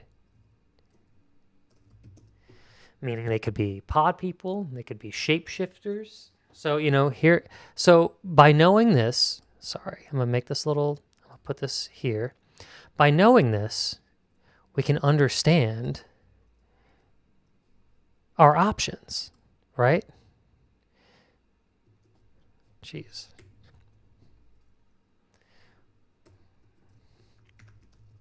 They're shape-shifting. They're shapeshifters. They're human cannibals. They're aliens that can look human. They're potentially they're creatures that can psychically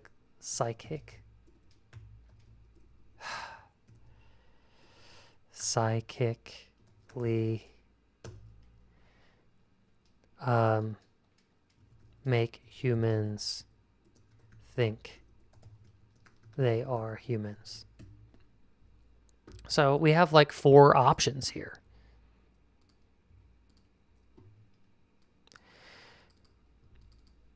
Now, if we want to go to the old well, that also makes us think could be vampires who are carnivorous, humanoid, eat humans, and can look like humans. That also means they could be werewolves, aliens, something totally new with psychic.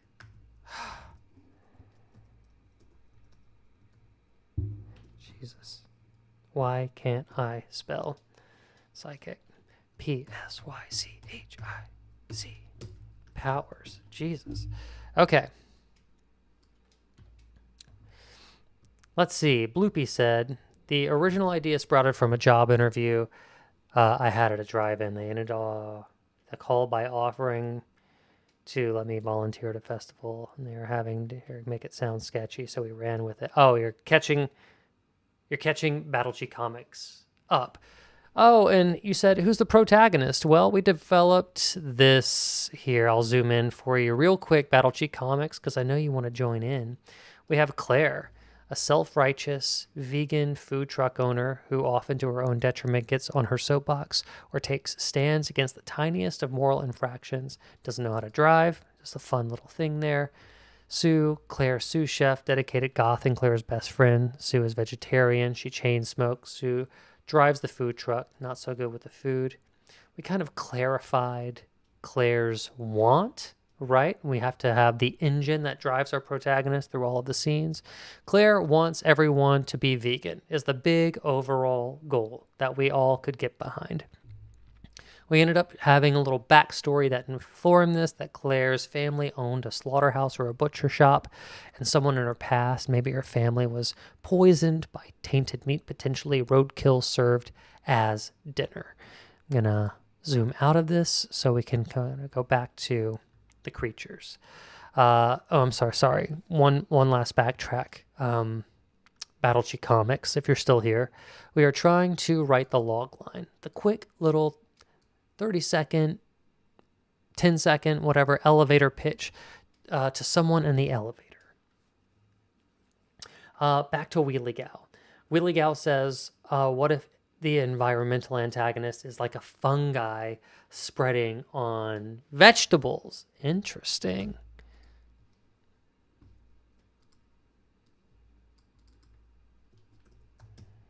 Fungus, bacteria, spreading on vegetables. It's interesting.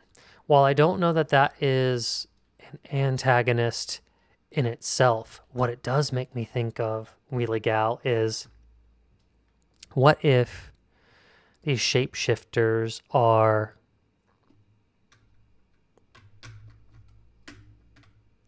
what if it's like and this is, I think this is really great, right? Like whenever an idea spawns another idea, what if this is like Little Shop of Horrors. Plants are eating humans as retribution, or like sentient, or some sort of sentient plant. A la Venus flytrap with a mind, something like that. I mean, it's really a la Little Shop of Horrors.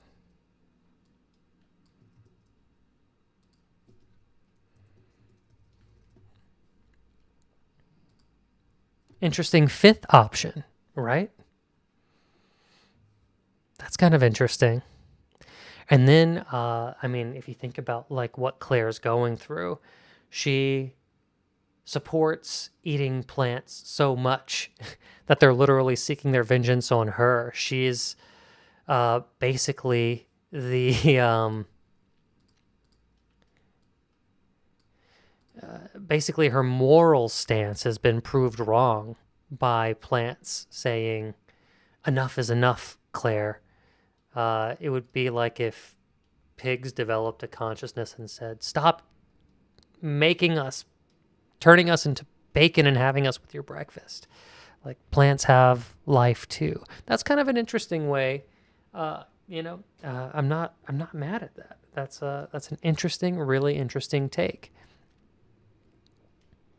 Excellent job, Wheelie Gal, on inspiring uh, a new take on, or thinking past, helping us to think past the first ideas. The first ideas, they could be vampires, right? They could be werewolves, things that we're already familiar with. I want to go back to YouTube and catch up on Polka Dotters.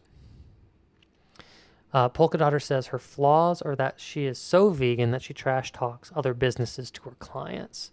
The vegan scene in Portland is prominent, and if she can become successful enough to open up shop there, she would be able to find a much more welcoming community.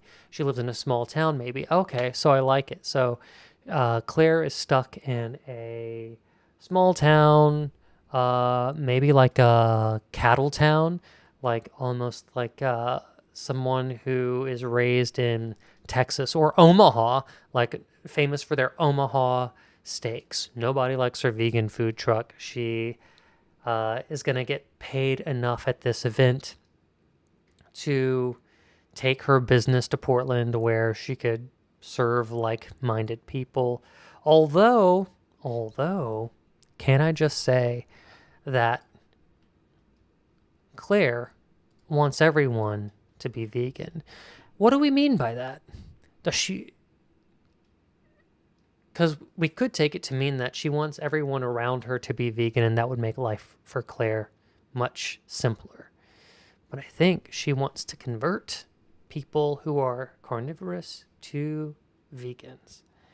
In which case, I think she probably would want to change the minds of people who don't believe in her.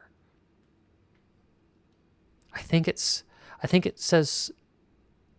would make a stronger character for someone to change their environment as opposed to flee their environment for something that feels safe. And maybe that's what she wants, but it's certainly not what she needs. So I'm not mad at it, but I don't know that it's actually the solution. And the truth is, I don't know what the solution is. We're all figuring it out together. So Polka Dotter 17 says, so she either starts serving some semblance of what her customers want and becomes successful, or stays in her small town. She travels to the drive-in to drum up business. Okay. I can buy that. Now, everybody keeps talking about Claire and her backstory. Stop it. telling you guys as the showrunner and we're in a digital writer's room, I'm trying to crack this nut, only to find blank. There are shape-shifting carnivores. There are human cannibals. There are aliens that feast on humans. There are humanoid aliens that feast on human flesh. There are vampires. There are werewolves. There's something totally new that we have to invent with psychic powers that project a human mirage. Or that plants have started eating humans in some sort of sentient vengeance Little Shop of Horror model. I think even the plant in Little Shop of Horrors is an alien though. So guys, let's please start voting on what we think the creatures are. And it doesn't have to be right. It doesn't have to be perfect. Let go of that. We're having fun here. We're having fun here. We're having fun. Let's pick. I'll put up some polls because I love a good poll. Oh, Bloopy, my YouTube chats were so long ago. I'm sorry I jumped over here. I'm sorry. I'm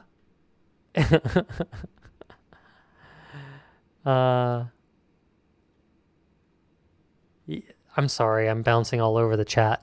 I'm just trying. I got so many windows and so much responsibility. Okay. Let's, Bloopy has vampires. You know what, let me I have a lot of people in, Twitch right now. I'm going to set up a poll in Twitch.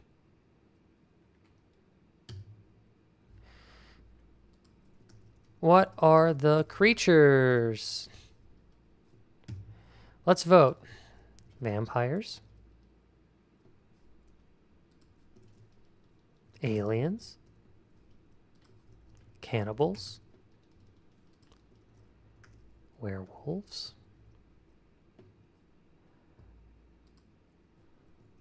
You know what? I'm gonna do alien / shapeshifters. Seem kind of like they would fit in the same. And then I like the out of left field one too. Plants somehow.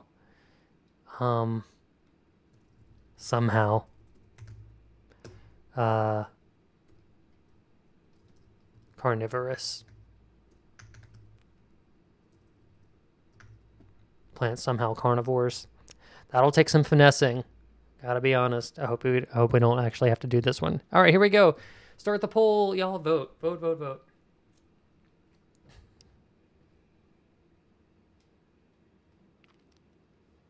What does the room think makes the most interesting? Oh, let me scroll up. Sorry, this page fills up so fast, doesn't it? I don't think vampires are lame. Ducky's Subway. I just joined. Any way to have a brief recap? Yeah, while everybody votes on Twitch, Ducky, I'll tell you what's going on. You've joined a digital writer's room, baby. Right now, we are developing further something that we brainstormed a few weeks ago. I had stepped away for a few weeks to try and stream every Tuesday. We all sat in our digital writer's room a couple Tuesdays ago and brainstormed an idea for an untitled movie right now about a self-righteous vegan chef who is invited to cater a horror film festival only to find these particular creatures are devouring the festival goers and has to defeat them before she becomes the next meal. We decided that our main character was Claire. She's a self-righteous vegan food truck owner who often, to her own detriment, gets on her soapbox or takes stands against the tiniest of moral infractions. She is somebody who wants everyone to be vegan. Her backstory is that her family owned a slaughterhouse and butcher shop, and someone very close to her, probably in her family, was poisoned by tainted meat, potentially a roadkill served as dinner, which has led her to become the person she is today. We are currently developing a log line, that little quick pitch that you give somebody in an elevator that water cooler talk where you talk about like, oh, what did you watch the other day? Oh, this really great movie called Carnivorous or The Creatures or whatever it is. What's it about? Oh, well, it's about a self-righteous vegan chef who's invited to cater a horror film festival only to find out that it's run by these shape-shifting vampire werewolves. We're voting on that right now, and has to find a way to defeat them before she becomes the next meal. We had Mookie, who is a magnificent writer in his own right, volunteer his own logline, poisoned her past, poisoned by her past is probably, I probably mistyped that, to be honest. Wouldn't doubt it. Poisoned by her past, a self-righteous vegan chef uses her food truck to compete against others at a catered event only to find that there are forces that want her to become the next meal. So what we're trying to do is figure out, what are those forces? What are the creatures? What's her big obstacle? What's our antagonist here? The big physical obstacle she has to overcome. And we're voting on Twitch on a poll, and everybody, there's one for vampire, and they all have potential, but we have aliens, shapeshifters. And remember, regardless of whether you wanted it to be cannibals, you wanted it to be vampires, you wanted it to be aliens or shapeshifters, it doesn't matter, because the creatures' goals are the same. The creatures' goals are the same: to consume and feed on human flesh. So whether or not who does it doesn't matter. What I like about the aliens is what I like about choosing something like this is I'm already starting to understand how maybe they have come to be. I think about all of the transmissions that we are sending out into space.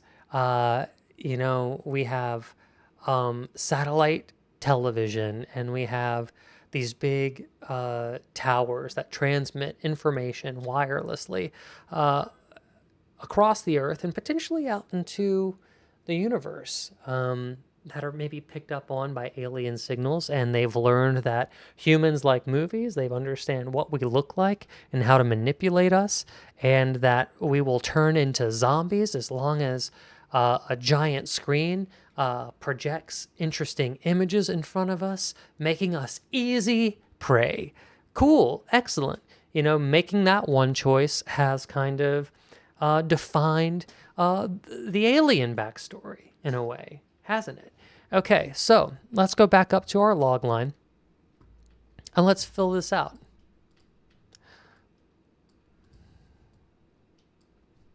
Only to find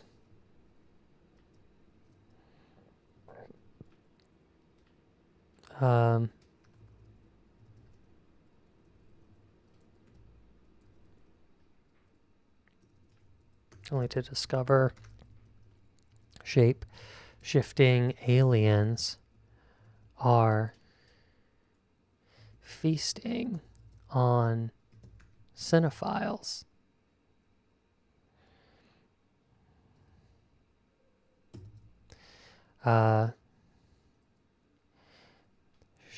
So that's the antagonist.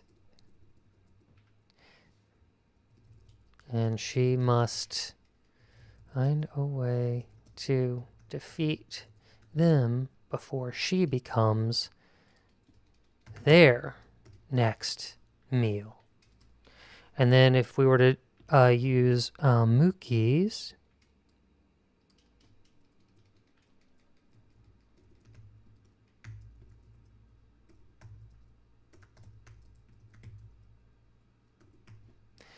and we should even put the threat coming from the antagonist are human hungry,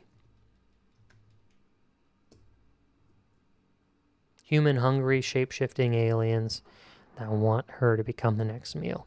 Okay. So, Bloopy. Oh, wait, I love the cannibalism idea. Hey, either way, we have something. Let's just roll with it, And if aliens don't work out, and it seems stupid, and it's like, why? There's a major plot hole. Why would they go through all this trouble if they can just shapeshift and eat people? Maybe we could always pivot to a cannibal cult who capitalizes on hypnotic films that lure us into lure their victims into a trance-like state that makes them vulnerable to being killed and eaten. Huh? So let me check YouTube. Yeah, most people have gravitated over towards Twitch. Appreciate that. Also, be sure to like and subscribe if you haven't. That always helps. Okay, I dig this. So let's clean up the page a little bit. We have two versions here. I'll separate it by a little line.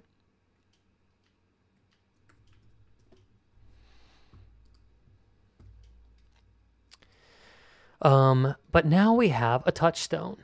Every time we start to write and we ask, what is our movie about? What are we even doing here? What are we trying to accomplish? Well, we're trying to convey this story. This is the story that we're promising to our audience. Now we have something where we have that's called the promise of the premise. If I say I'm going to write an erotic drama, like 27 Shades of Grey or whatever, 52, I forget the number of the shades of gray that there are. But I know that there needs to be sex scenes and ripped stockings and an unorthodox location to have hanky-panky, right? If I'm writing a sports story, well, I owe the audience gameplay and a sports injury and a flawed coach that maybe stops showing up to practice and a game-winning goal and a neck-and-neck match with the rival. If I am promising you a pirate movie, well, there better be some water and a ship and some sort of buried treasure and a sword fight and an eye patch and cannons. There are things that we promise people by selecting a genre, by selecting a certain kind of character, and delivery of this log line, right? This camp, right? So, with that being said, let's move over. Let's see, where do I have more white space? Down here? Okay. Blank white space. The writer's worst nightmare. Guys, what do you want to see? What are you expecting to see out of this movie? Now, remember, we've decided that we're writing a feature film or a short film, doesn't matter. But we have to frame our minds and attune it to the story that we're trying to tell. What does that mean? Well, it means if it's a screenplay, we need to start thinking in images. Mookie says, Derek prefers hanky-panky. I prefer to call it making whoopee. Yeah, it must be. Must be a generational thing. I knew I was going to get flack for using that as an example. I don't know why I did it. I just couldn't stop myself. I'm sorry. But, with that being said,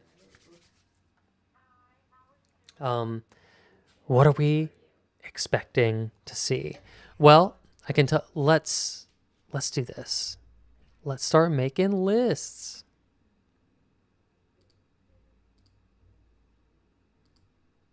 A line left. 1. What do I expect to see out of shapeshifters? 2. What do I expect to see from drive-in movies? 3. What do I expect to see in a food truck? What do I expect to see from a vegan chef? What do I expect to see from alien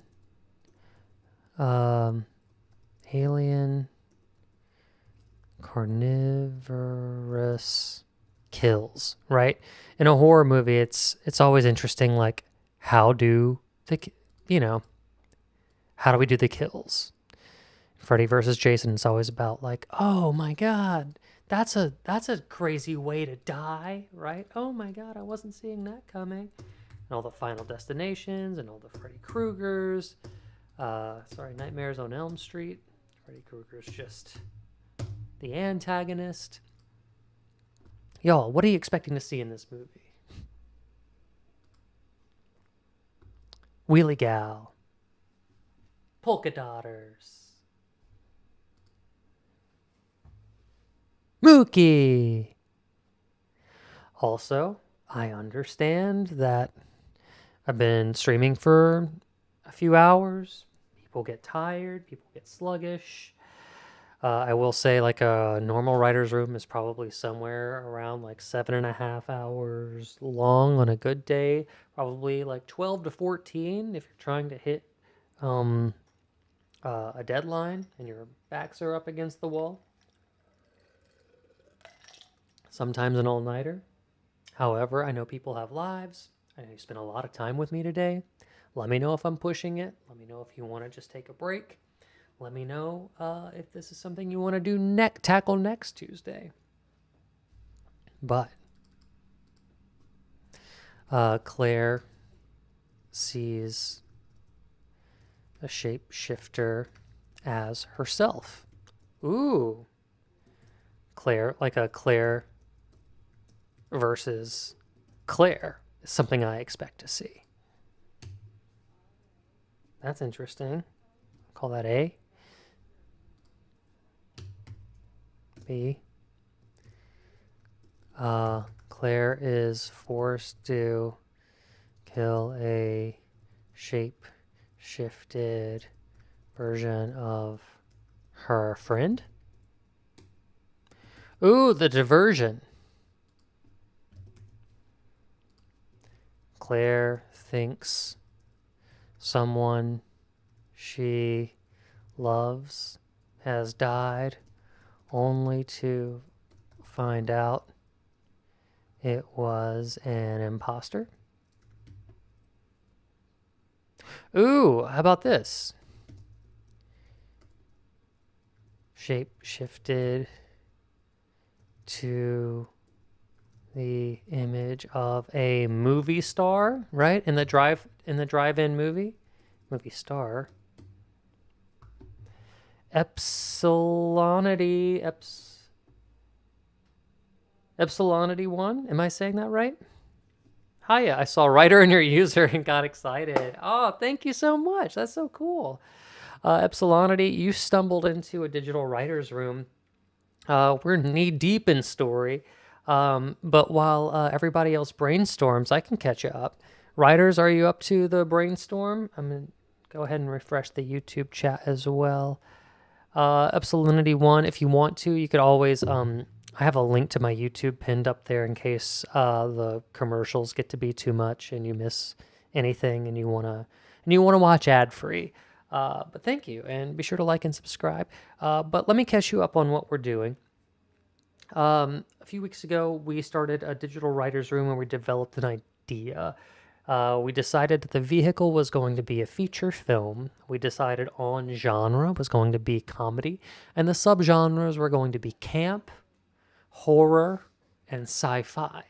And knowing what we're promising the audience, we started brainstorming, excuse me, plot and character, a character and relationship. And we decided that at the heart of our story is a vegan chef and food truck owner named Claire who wants everyone to be vegan. Her backstory is that she comes from a family who used to own either a butcher shop or a slaughterhouse, and someone that she loved in her past died from tainted meat or potentially like roadkill served as a meal if they were like very poor.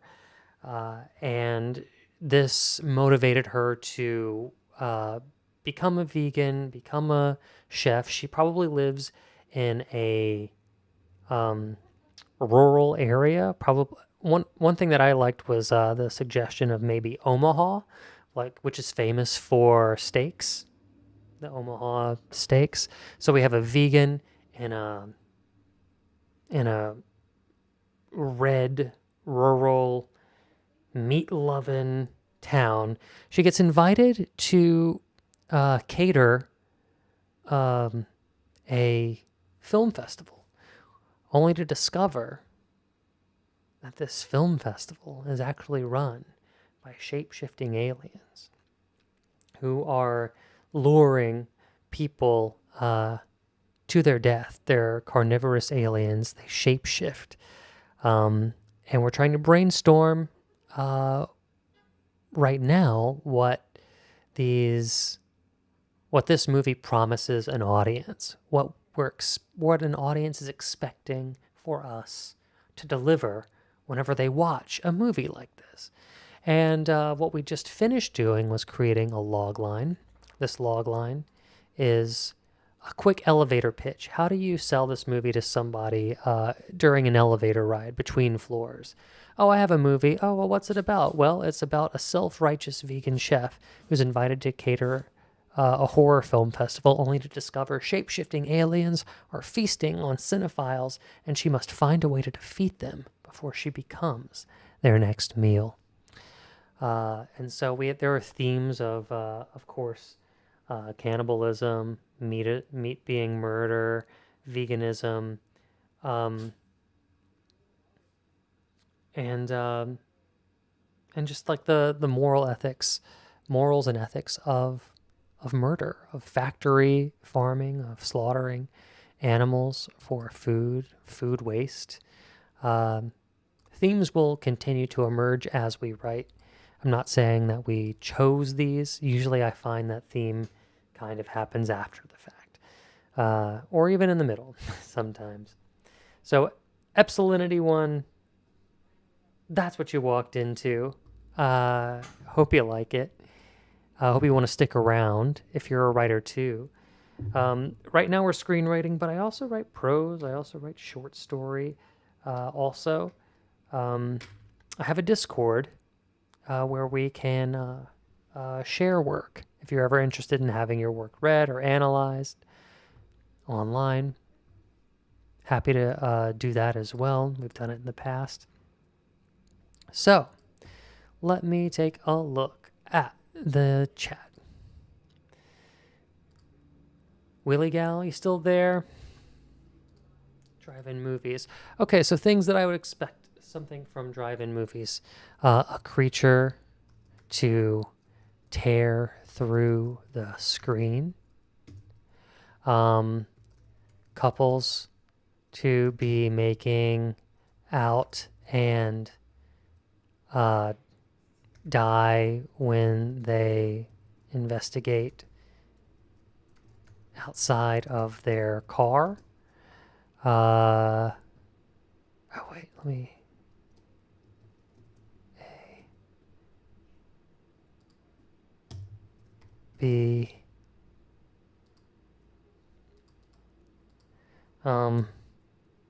See, someone to try and run over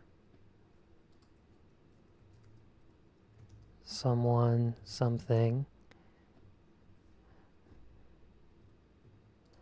I'd love to see someone use windshield.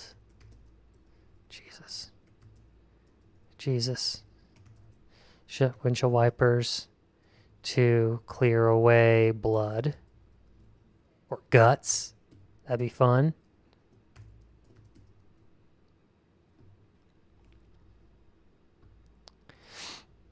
Epsilinity, there are no wrong answers really. You know, we're in what we're doing right now, and I want to make this clear is just to anybody in the writer's room, is that it's brainstorming with a direction, right? Like oftentimes people have ideas and it's like, okay, that is a good idea, yes, but we are trying to have ideas that help us reach a specific goal. So let's see what you got. Let's see. I don't know how deep you want this to be or what you want to make out of this, but you may be able to delve into deeper political undertones with this, at least. I like delving into stuff like that, lol. I'm just a teenager, though, so take my words with a grain of salt. Hey, one, I don't care what age you are. I care that you're interested in writing. I care that you're interested in the story. I care that you're here to participate and have fun with story. Two, yeah, we could have deeper political undertones. Um, what I like to do is most people come in and Wheelie Gal can testify to this. Uh, do you remember the thing Wheelie Gal suggested was like, oh, what if the antagonist was environmental? Interesting premise. How do we get more specific?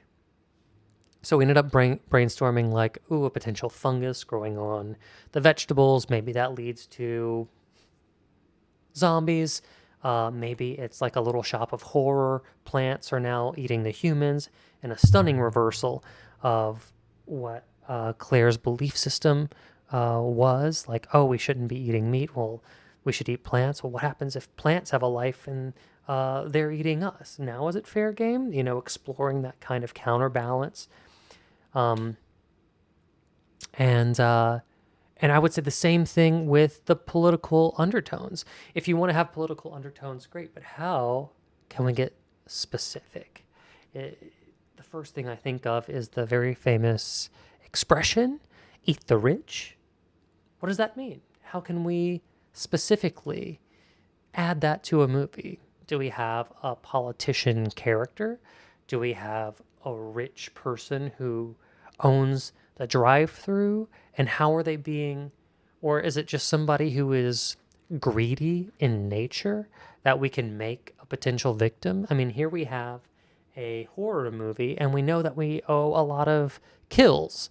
So we owe kills to um, uh, uh, the unsuspecting couple who's, in the very cliche Scream way, like the couple that's going to have sex, or the mean bully leather jacket guy picking on people, and we're kind of happy that he gets a terrible death. Um, the rich old guy perhaps could be the symbol of eating the rich, who was going to rip everybody off and was only in this to make a profit and fires the only person who cares about movies. He gets killed, something like that. Right? So let's build on your idea with specificity. Mookie says images of carnage that appear on giant displays.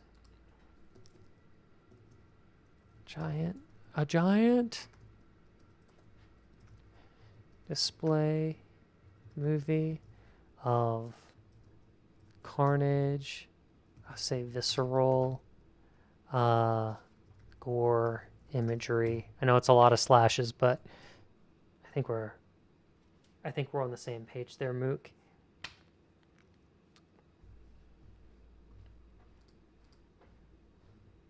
Oh, okay. I'm sorry. I'm just now realizing this is kind of cut off. Let me move it over. Sorry, y'all. Sorry. I'm just checking the screen. So here we are. Shapeshifters, food truck, vegan. Okay, so I see like close-ups. Oh wait, let me do the A. Close-ups of food being chopped. I want to say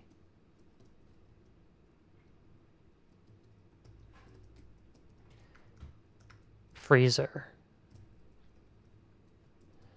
Storing food, like maybe we'll be able to use that to the advantage.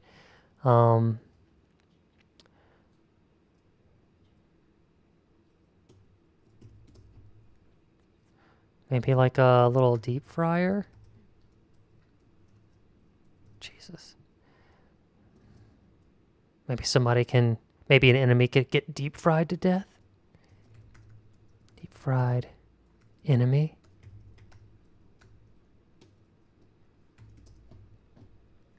Struggo Buggo, welcome back. It's been a while, huh?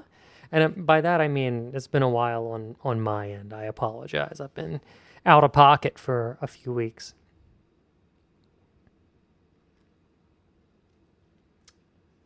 Anybody else? Some food truck ideas? Anybody else got some food truck ideas?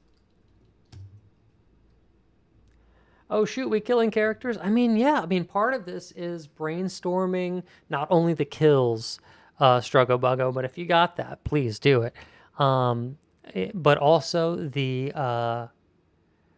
things that we expect from a horror camp movie set in a drive-through film festival with a vegan food truck protagonist chef and the antagonist being alien shape-shifting carnivores hungry for human flesh, right? So all of this stuff, everything that you expect from whenever I Struggo Buggo say, I have a movie for you.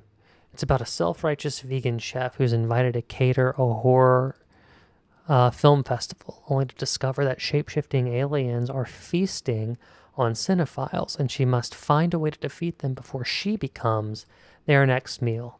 Well, I think it's safe to say that we're all story lovers, movie lovers here, and we're probably thinking, I bet I know what happens. Oh, I bet they shapeshift into her best friend, and she has to kill her best friend or herself, right? We start to try and guess the story ahead of time because we're writers. We have our own imagination. We think we've got the solution. We think we know the story before the story happens. Well, give me that stuff. Give me the stuff that you expect whenever I tell you about that story. Sue is gonna die.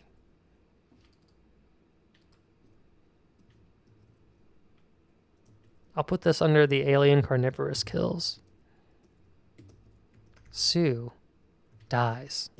Great, but let's film is flammable. Love it. Okay, excellent. That goes under maybe drive-in movies.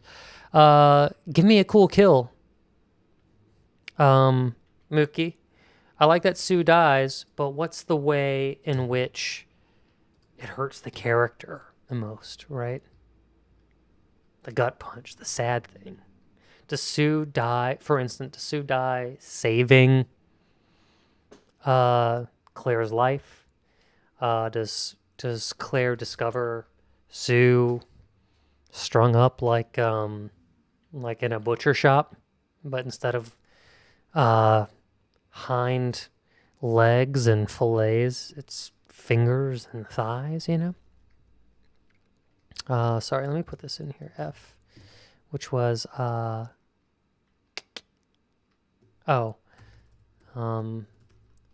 flammable film used to start fire, maybe? I'm going to put this over here. We're kind of done with it. We've decided we're on the shapeshifters. Do I need to zoom out a little bit more? I wish there was some sort of in between. Zoom to fit content? What happens? No. Zoom to fit selection? What happens? Is that too much? See, I wish I could do my own. Whatever. Sorry, y'all. Just trying to figure it out. Let's see. And I'll scroll up. We'll just lose a little. Or, no. We need to see all this. I can reduce the font. Is this better? Bloopy17 says, I have to head to bed. It's after 11 here. Oh, of course, Bloopy, thank you so much. And also, will you be live next approximately? I'm going to do another Tuesday night like this. It's just I'm just kind of having to shift out of daytime into evening, just with my schedule. But I'm going to try and keep it Tuesdays. Sorry for being out of pocket for a few weeks, but I'm glad you came back, and it was really good to see you again, and I can't wait to see another stream. Strugglebuggo says, Claire climbs at the top of the movie screen with wires and a makeshift antenna to activate some sort of disruptor to stop communication to an orbiting spaceship. I think you meant ship. She throws one or two aliens. Oh, yeah. Okay, excellent. That'll put that under drive-through. F, G. We'll put Claire climbing to top of movie screen for alien battle / antenna. You said disruptor. Just gonna kind of abbreviate the idea, but good, excellent. Love it. Have a good night, Bloopy. Thank you so much. Appreciate you. See you Tuesday. Oh man, nobody can see this, can they? Let me scroll it over.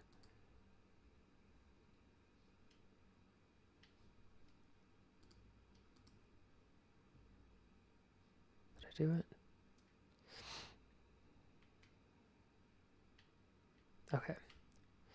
Okay. Let's see. Oh, flip up to Sue's notes again. Oh, okay. Sorry. Let me see. Sue's notes. Oh, geez. Oh, it's up here. My goodness. Okay. I hope nobody's getting vertigo here. Sue. Let's zoom in on Sue. Sue, Claire's sous chef, dedicated goth, and Claire's best friend. Sue is vegetarian, not vegan. She is almost there, right? She chain smokes. She drives the food truck. She's not so good with the food. That is Sue. Let's go back to the kills here. Something like this. Sorry, I'm scrolling all over the place. It takes a little while to get this all lined up. We have some good stuff here.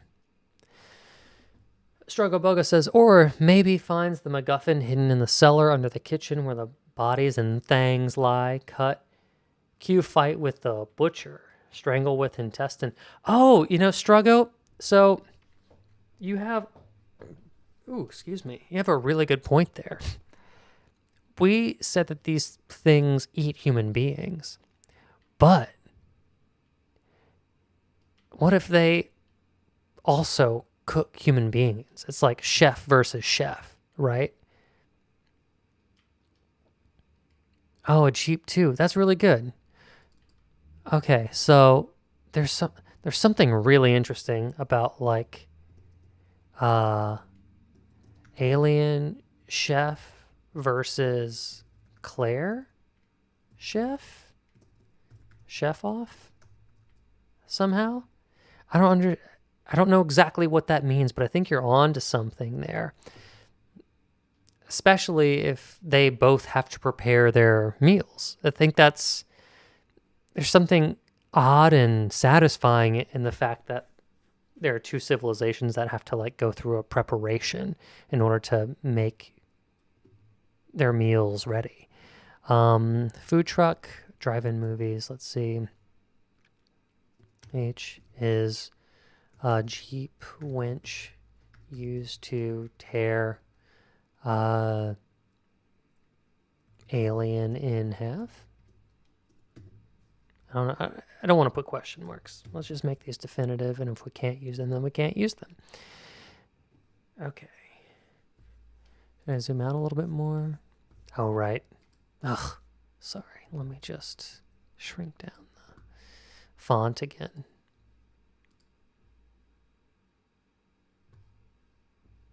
Better? Worse? Can people read? Let me see what I did.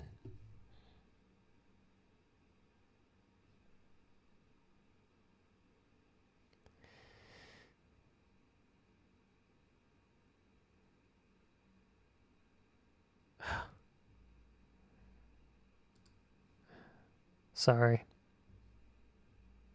Maybe there's something in between. God, I wish I could customize this.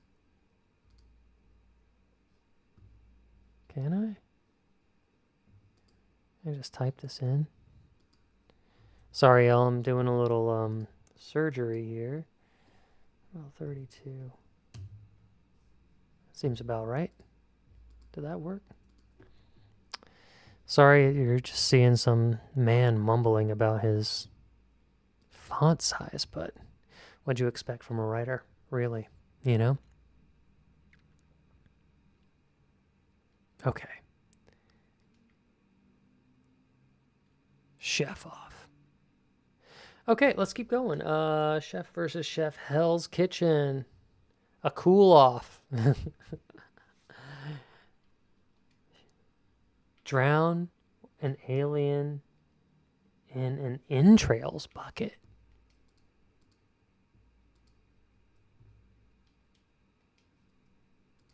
I'll put this here, maybe. Drown an alien in an entrails bucket. Almost like the irony of like your own sustenance killing you, kind of. I like that. You could display different cooking skills in the fight. Oh, I see. Use diff skills. Hold on. It's more fun. Skills. Auto-corrected. Whatever. I'm not going to fight it.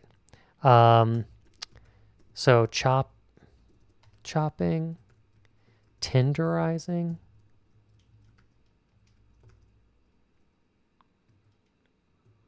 Torching. Oh, wow. That was loud. Sous vide. Bag overhead. I love that. That's beautiful. Excellent, Struggle Bug. Struggle Bug just coming in hot with all this. Should have a carrot down a dude's throat. Or like in an eye. Like use a carrot as a weapon? Oh, you know, I feel like that falls under vegan chef, actually. Use a carrot as a weapon. She would know how to, like, kill somebody with a carrot. I'm also thinking, like, oh, what do you call them? Like shivs, you know, whenever you, like, whittle something down? Like, does she have, like, does she whittle down, like, a potato or a carrot into a sharp point and stab somebody with it? I mean, it is camp. It could be stupid. Remind me to never get into a physical fight with Struggle Buggo. I'm going to put it in there. I'm going to put, like, or I'll put, like, a perhaps. Whittles. How do you spell whittles? With an H? Do I not know how to spell whittles? Whittles. Perhaps whittles a veggie into a shiv. Whoops. All right. Check the chat. Y'all, we are doing some good work here, I think. Is that too far to read? Fuck. Trying to get this font right, just killer. Just keep making it smaller. We just have too many good ideas, I guess. V Wonder TV. Hey, what's going on? Welcome, welcome. Happy to have you here. We are, what's good? Everything's good, baby. Everything's good when you're a writer. I don't know if you are a writer yourself. Happy to welcome you, of course, into the community. Do you write screenplays, prose, or are you just kind of checking things out? Happy to have you here either way, but I'll tell you what we're doing. We are in a digital writer's room right now. A bit of prose. Excellent. We do some prose here as well. But everybody really wanted to do the digital writer's room today. So we are taking some ideas that we spawned last week and turning them into pivoting into some heavier development. So everybody, you mind if I catch up the Wonder TV? Does that, while you think of other things? Oh, getting late here. Honestly, y'all, it's getting late here. So maybe I'll find a way to start winding down. But I want to say hello to you via Wonder TV.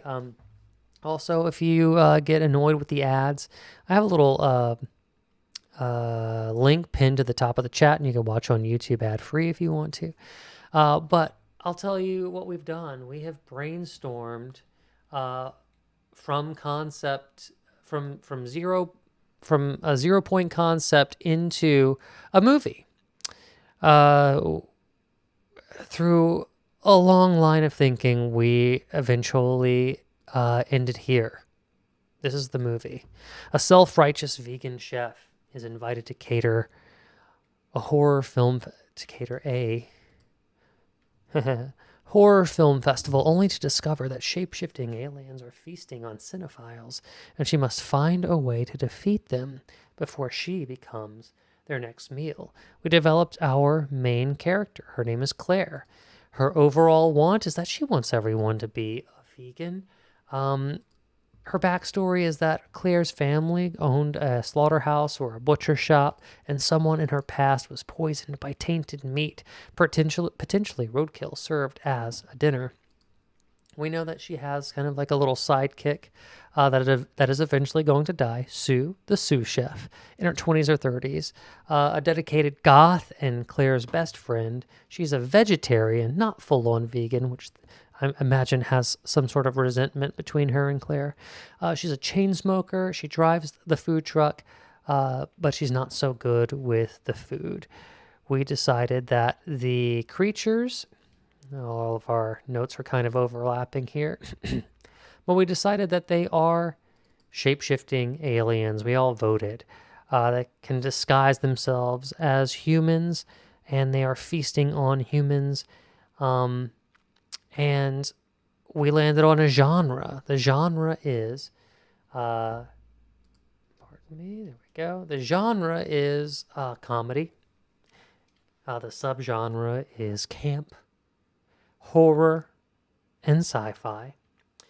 And so what we're doing is we're playing the promise of the premise game. Whenever we tell someone that a vegan sous chef, self-righteous vegan sous chef is catering a horror movie event run by shape-shifting aliens, and that she must defeat them before she becomes their next meal, what do we expect to see? What do we want to see out of that movie? So we took some of the key components of this movie, started breaking it out. We have shapeshifters, we have a drive-in movie, we have a food truck, we have a vegan chef, we have alien carnivores. What can we promise the audience? What are they expecting to see? What are we thinking that we can shock the audience with these tools? Because unlike prose, a screenplay is a blueprint for a cinematic event. So we have to think in images. So we've been pitching stuff. Thank you, Struggo Buggo. Appreciate you having here. Appreciate having you here. Thanks so much, and I hope to see you next Tuesday. Thank you for all your ideas too. You came up with some wonderful ones. So V Wonder TV, we came up with, well, if Claire sees a shapeshifter, maybe she has to fight herself. A shapeshifter turns into herself, or maybe Claire is forced to kill a shapeshifted version of her friend. She sees Sue and she's like, no, don't kill me. And she has to kill her best friend. Claire thinks that someone she loves has died, only to find out it was an imposter. The old subversion, like, oh, Sue's dead. But no, it was a shapeshifter and she's actually alive, and she comes back in the third act to save Claire's life. She shifted into the image of a movie star, right? We have a bunch of drive-through movies playing. Like, what happens if an alien turns into a black and white version of a person? Like, if they screen a black and white movie, it could be this weird kind of Pleasantville, Uncanny Valley kind of situation. That would be kind of fun. Strugobogo said maybe we drown an alien in a bucket of entrails. Uh, Perfect horror movie gore camp kind of situation. In the drive-in movie theater, some of our ideas were, a creature can tear through a screen. We see couples making out and die when they investigate the noise outside of their car. Someone is trying to run over something or someone with their car. Someone uses their windshield wipers and smears away blood and guts. There's a giant display or movie of carnage, visceral gore imagery that is thematic to the actual thing that is happening.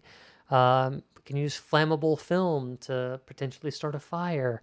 Claire climbing to the top of a movie screen to defeat or battle aliens or remove an antenna that signals the mothership. Somebody has a Jeep with a winch, and when they use it to tear an alien in half.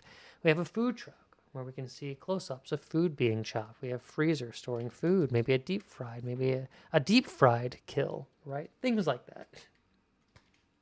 I'm taking you through what has already been written, but hopefully that kind of summarizes it for you.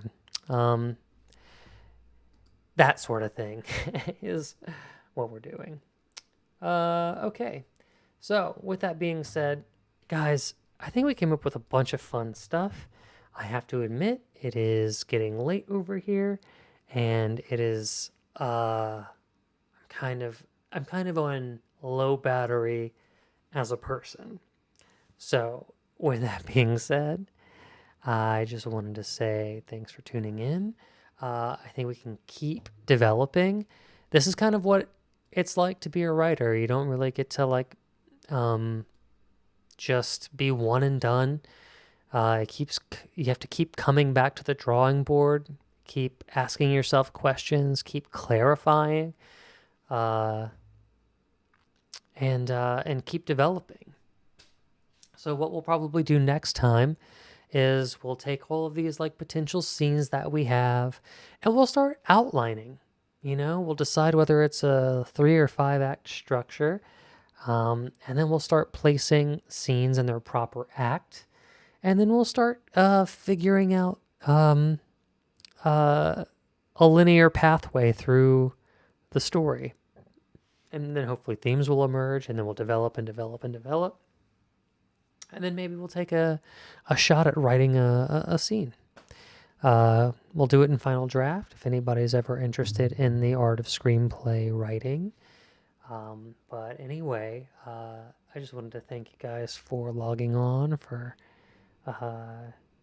kicking it with me, and for staying so late. Me Alpha, I always appreciate you, and my little dancing dinosaur, it always perks up my day. Mookie, thank you so much for always being so generous with your ideas and your time and your cleverness. So talented in your own right. Love having you here. And also, Snacks and Games and Dogs, appreciate you being online, lurking, and Suonova as well. I appreciate you. Of course, Struggo Buggo, thank you so much for your time. And, even if you didn't stick around, I still appreciate you, Wonder TV. I think it's really fun to have you here. Thank you if you are on YouTube. Thank you if you stopped by the YouTube vertical live. If you haven't already, be sure to like, subscribe. It always helps a brother out. I appreciate you all. And I'll see you guys next Tuesday. And if you ever have any friends who are interested in writing or participating, or if you think that they like this, send them my link. Let's share it. Let's share some time together. I enjoy being creative with everybody. I think you're all fantastic. And as for anybody who is remaining, I think it'll be fun to go and find somebody in the reading and writing category and raid them.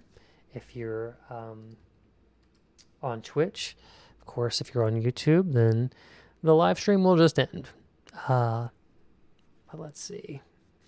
Who is attempting to get some work done? Ooh, someone named Meandering Otaku. is literally has a stream named Attempting to Get Some Work Done.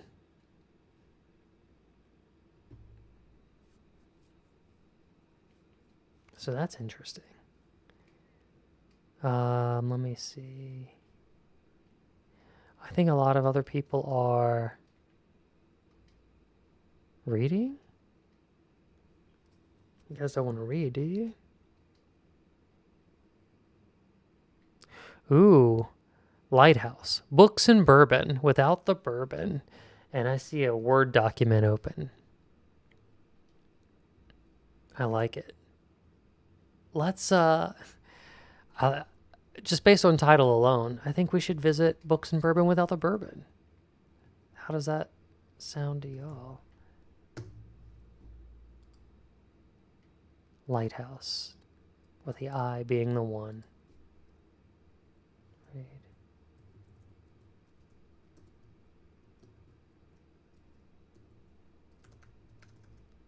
Let's rate Lighthouse.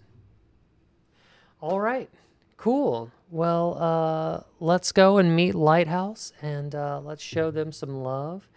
Let's keep reading and writing alive. I know it's the smallest category on Twitch, but it's a strong one with a really fantastic viewership. And love you guys. Thanks so much for tuning in. Let's raid!